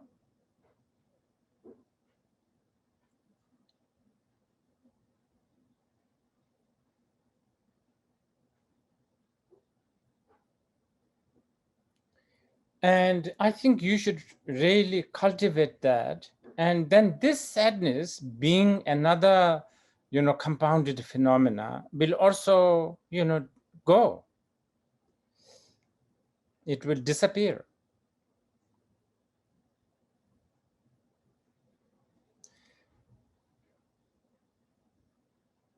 And then if I'm correct in thinking that the sadness you are talking is what I'm talking here, this sadness will then give birth to the great Mahakaruna, compassion.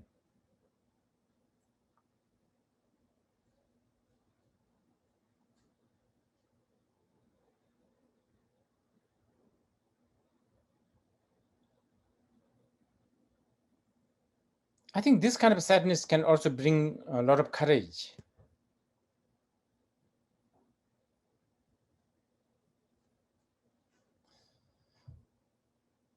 I hope you are talking about the same sadness. I think so. So my bottom line, what I'm saying is this kind of sadness, I would treasure it.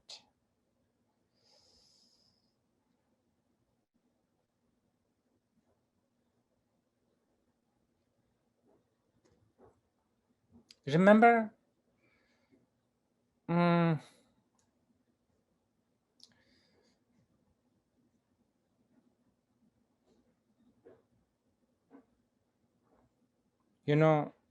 ultimately the aim for Buddha Dharma is for liberation. It's not really to be happy and blissful and joyful. That's a bonus. It happens and it's okay.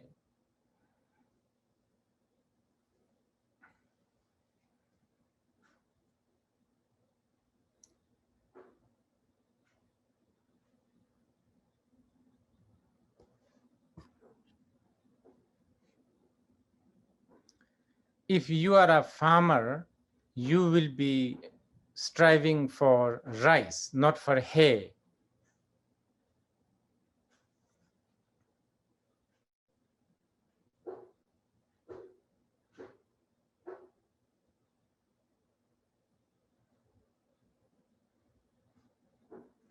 When you get the rice, the hay is included.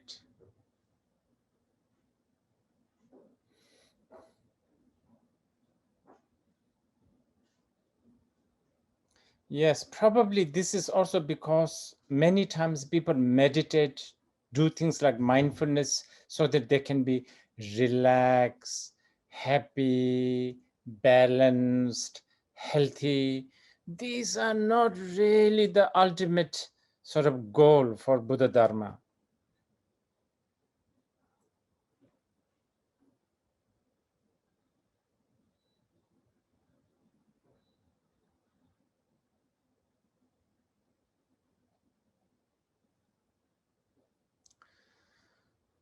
Okay.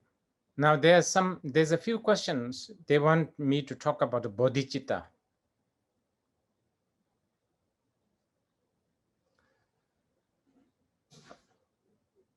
Since it's a very important request, I cannot sort of,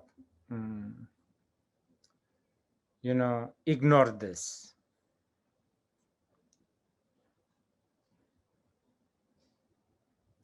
So, but since this is a very big subject, so in few weeks' time, we will have another Zoom gathering like this. So if you have that time, if you have a time, maybe actually I'm going to be speaking but just on bodhicitta.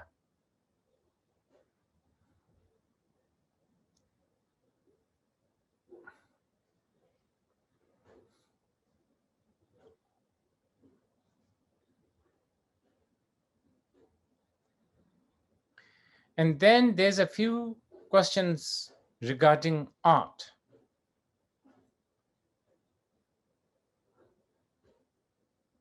Specifically, what is Dharma art?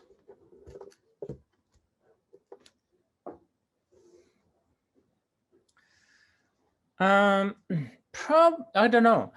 The art, in Tibetan, I think it's called, the term is 𝘬𝘢𝘳𝘬. 𝘬 means something like illusory, magical, not real, basically, not real. Art, and 𝘬 means sort of the talent or the display.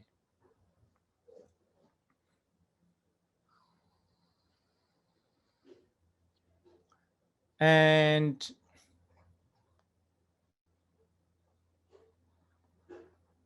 why do we even need art?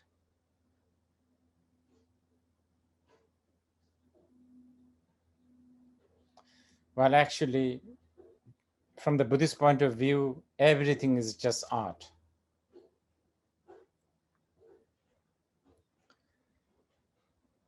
But specifically, when we talk about the Dharma,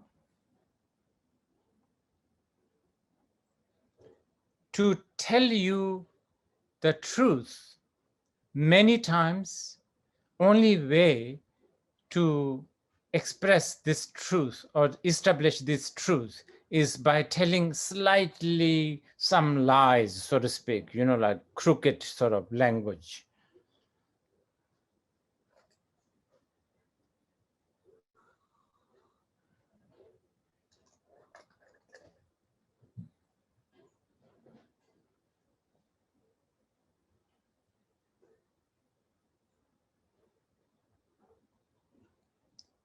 Depending on what kind of people you are connecting with this, using this art. If the audience is sophisticated, then you have a different kinds of art, of course.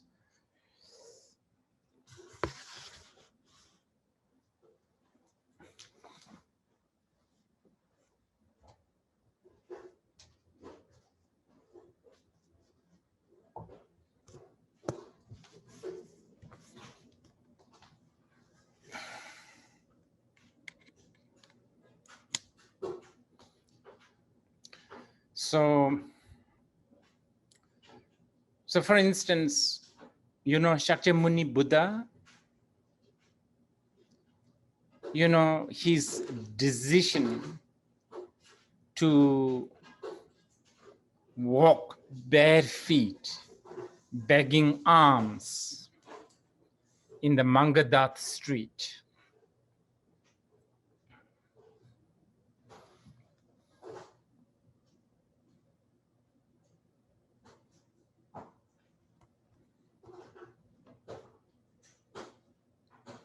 As an ascetic, homeless, hermit. Yeah, that is a very big time performing art.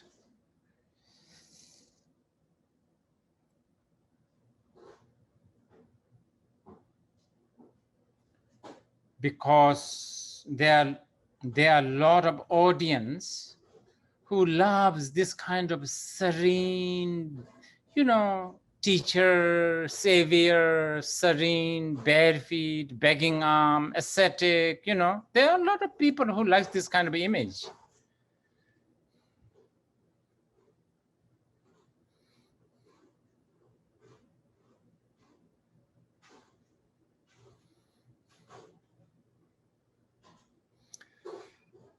Then other times, I don't know. He appears blue color with earring, nose ring, you know, bracelet, anklet, crown.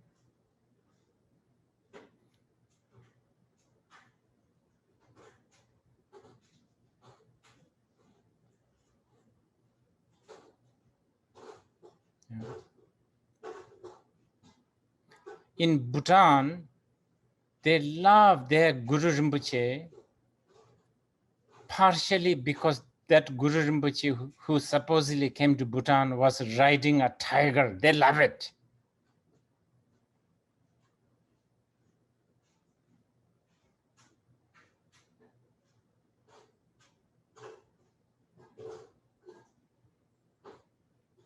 You know, they even have something called Tiger's Nest Temple.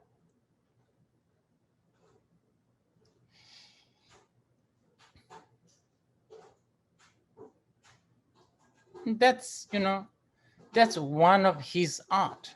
You know, that's really sophisticated performing art.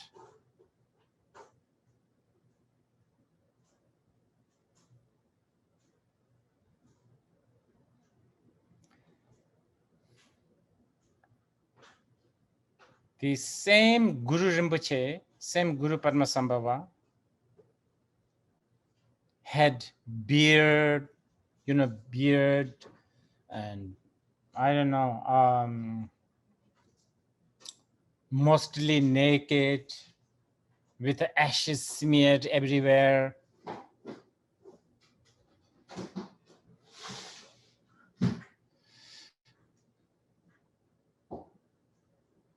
Yeah, I think that Guru Rinpoche may be more favored in India, Guru 𝘠𝘠𝘠𝘠𝘠, you know.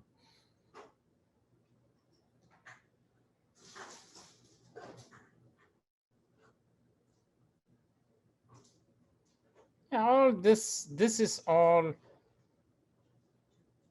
art, I guess.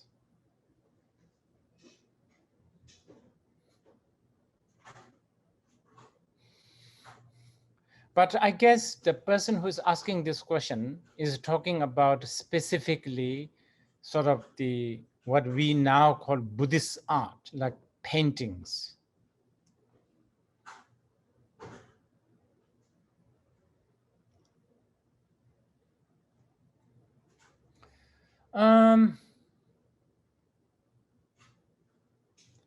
You know, if you look at the Buddhist art, history of Buddhist art, it's very interesting.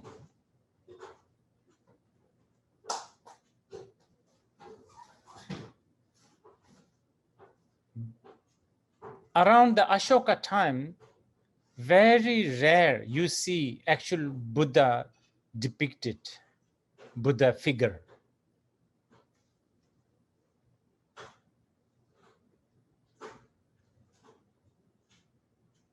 They have things like empty thrones and empty throne, or the empty thrones with a deer hanging around.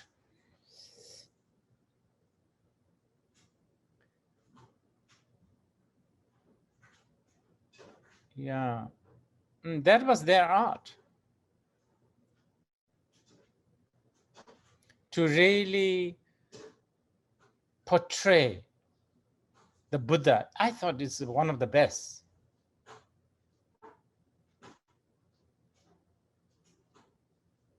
Because Buddha himself said in the Vajracchedika Sutra, those who see me as a form, they have a wrong view, right? So empty throne and a deer hanging around. It's really good.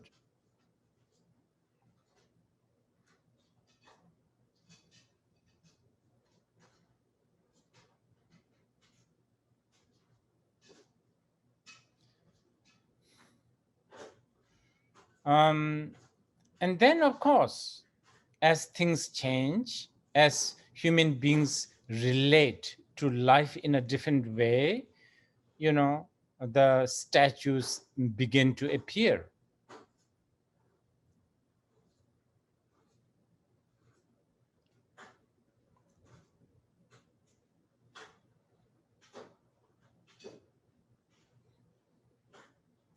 One of the earliest Buddhist Buddha statue is probably responsible of Greeks.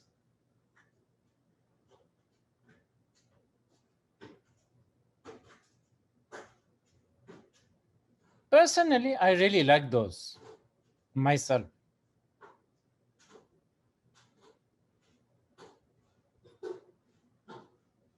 But you know, here we go. Art is a very, very personal thing, right?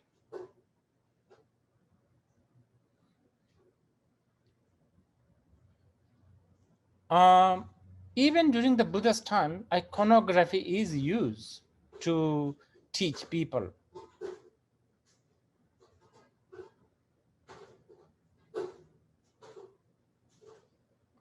Such as in the, the art, the wheel of life that is being, painted, very big one.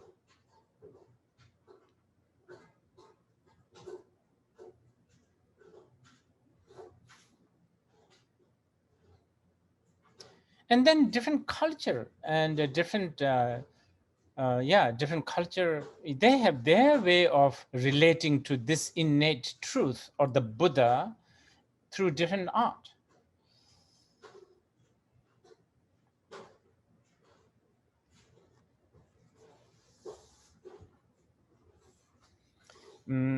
I like the spacious and the simplicity way of presenting the Buddha, Dharma, and the Sangha by, Zen temples in Japan, for instance.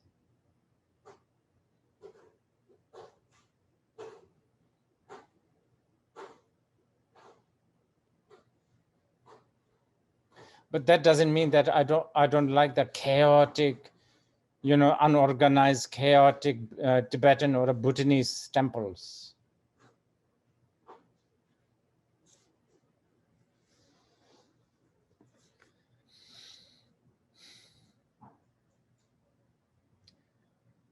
Anyway, to be precise, the Buddhist art must depict the truth one way or another.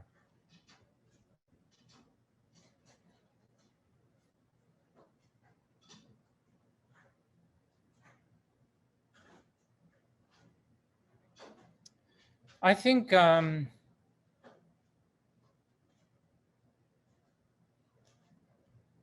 will conclude now. I think there's so many questions, but I sort of try to answer them sort of generically.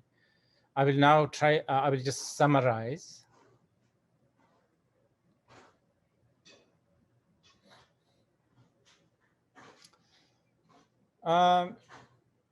This statement, you are your own master, is a very vast and profound statement.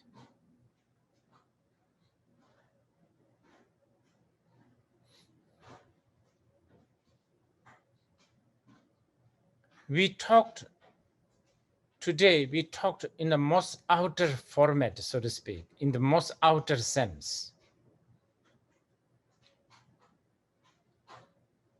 I mean, at the end of the day, if you can learn to be free from all kinds of cause and conditions, even for a minute or two every day,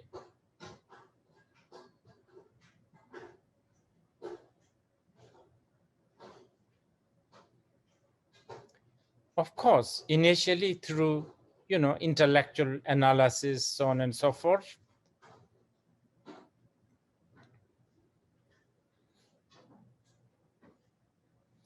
But also sometimes more like practically, like just be aware that you have a body.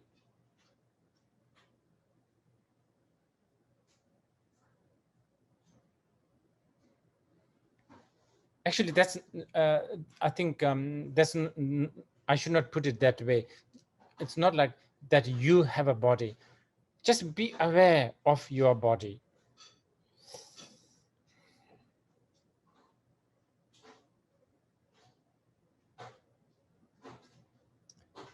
How often do we do that?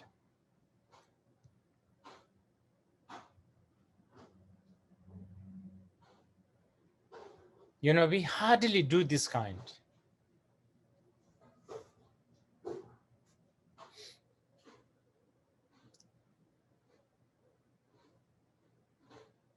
If we are thinking about if we think about our body, we are always thinking about our body in reference to something.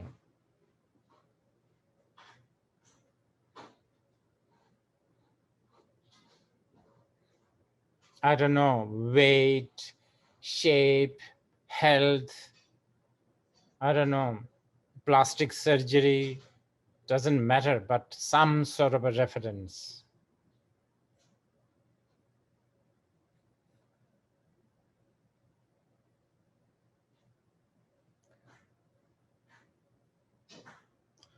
Just simply be aware of body.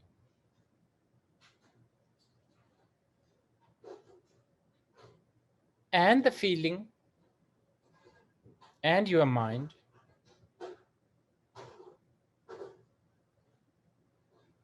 No judgment.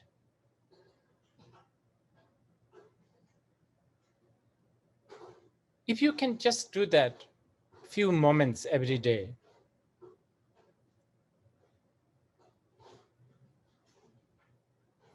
you are giving chance to yourself so that you will become your master.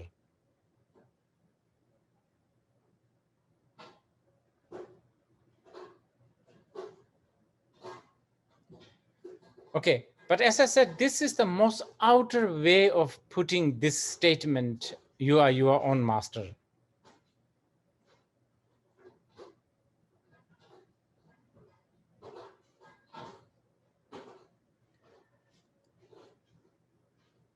But there's something much deeper way of understanding this statement, you are your own master.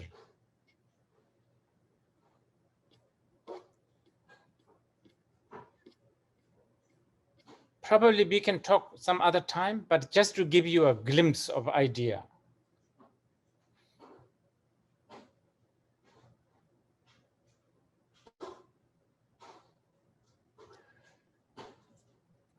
Because yesterday someone sent me this sutra and I was reading this and it is so inspiring.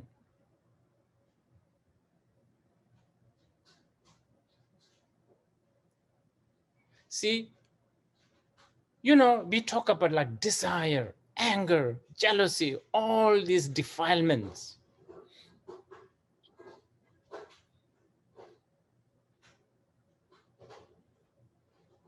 These defilements,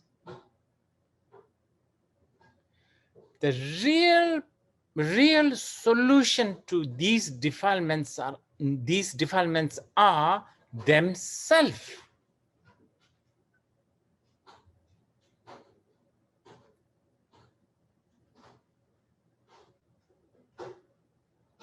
This is what we are talking about. You are your own master.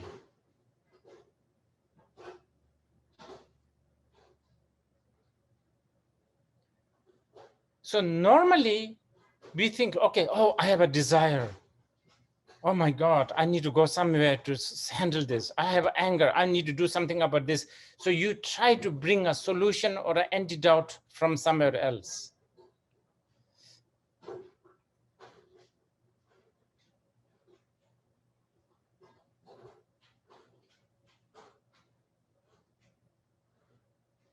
Okay, now I'm talking on a much higher level, huh? So don't get confused with the outer level.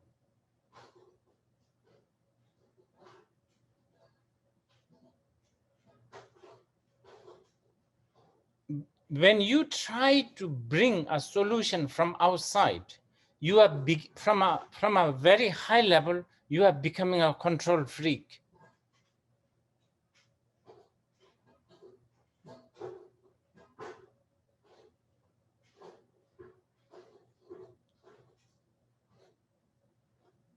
And remember, I told you, control freak means you have a personality disorder.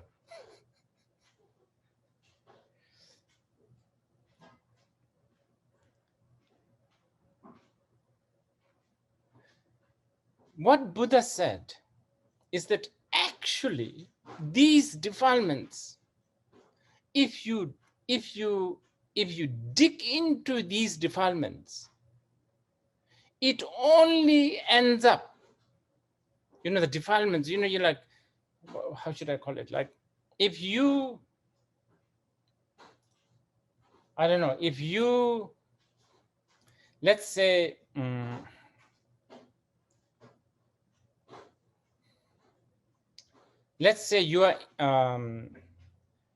you are in New Zealand, let's say, right?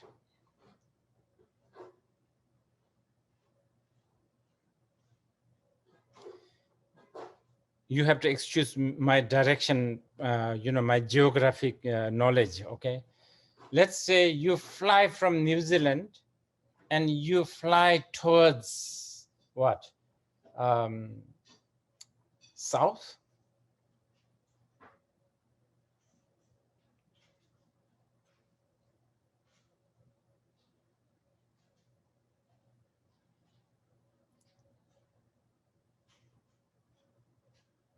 You end up being in Australia, whether you like it or not. I'm trying to tease these New Zealanders.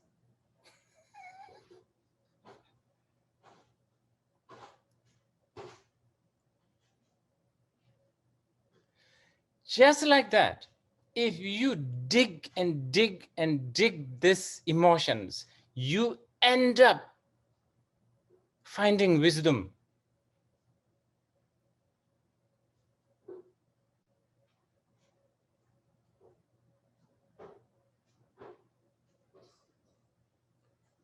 That's why the best solution for defilement is the defilement themselves.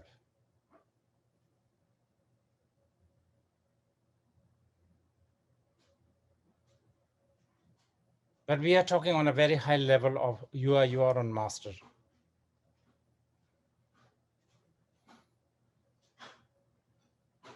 And I hope you can do that one of these days.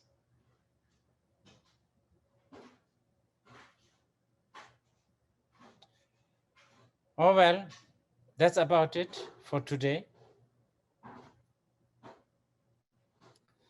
I'm sorry if I keep on, if my voice really was so piercing, because I don't know, somehow every time I'm talking to laptop, I keep on shouting. It's really strange.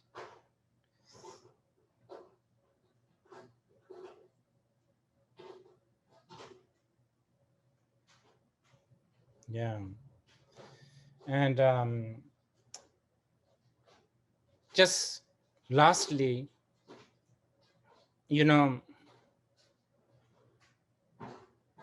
as I said right at the beginning, this has been such a challenging time.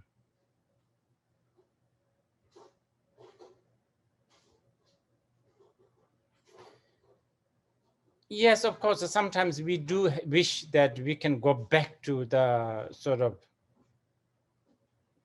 before pandemic, which technically or scientifically not possible anyway, right?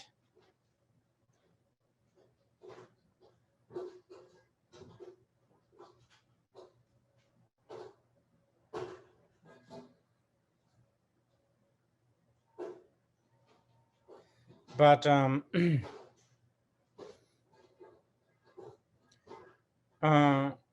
things may have changed also,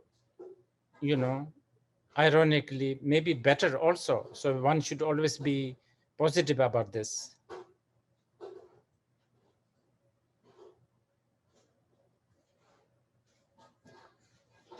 So many people have died, so many people have lost job and home, and I don't know, so many people went through so much suffering.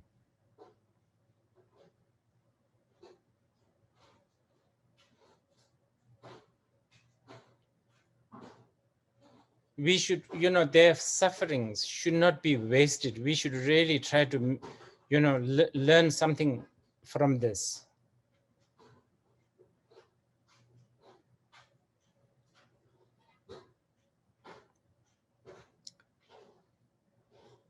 And try to, I don't know, again, coming back to our today's topic, you are your own master. it's really, really difficult to, try to change probably you are mayor or a governor or a president or a prime minister or whatever, but let us try to change ourselves individually.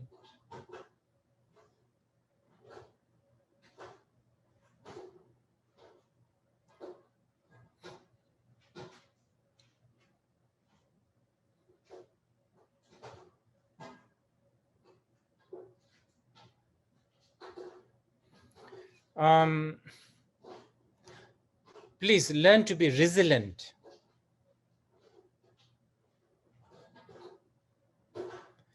And you do have the ability to be resilient. You just have to pay some attention to this.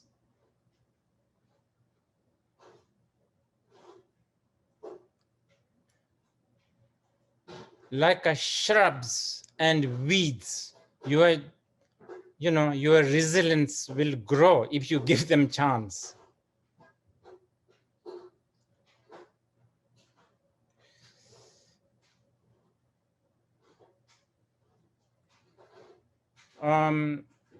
Not to be too completely blindly hopeful and completely fearful is probably a good way to be resilient.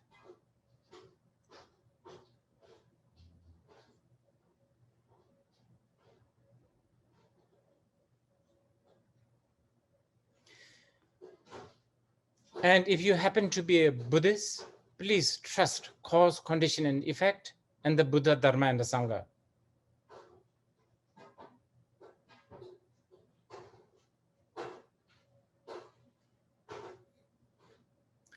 And of course,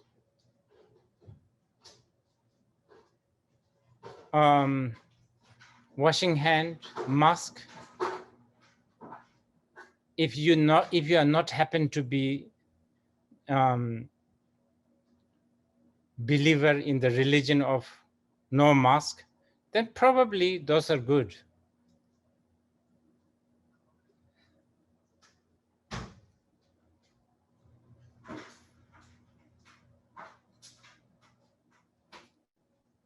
And also, if you happen to be in an environment where you have the luxury of social distance, why not?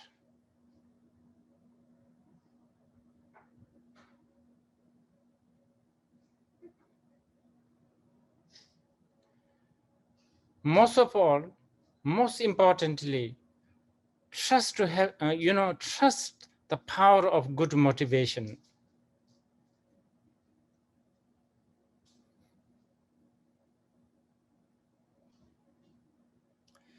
I think we invest too much on what we call action, and we sort of despise the thoughts or the motivation. It's really, we should be really putting, even we have the sayings such as, it's the thought that counts, right? Please pay some attention to motivation. It's really important.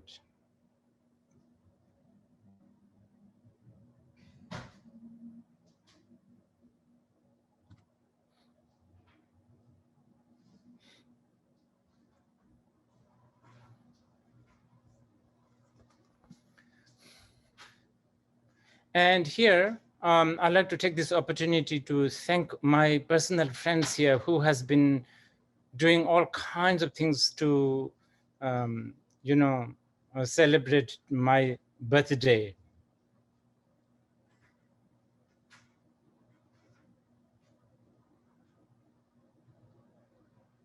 I've been keeping it secret that I have become 60, but now you have let the cat out of the bag.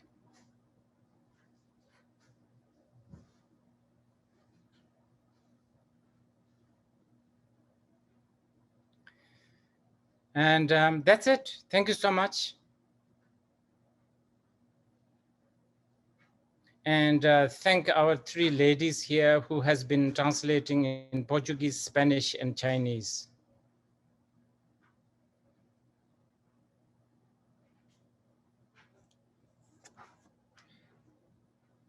Thank you.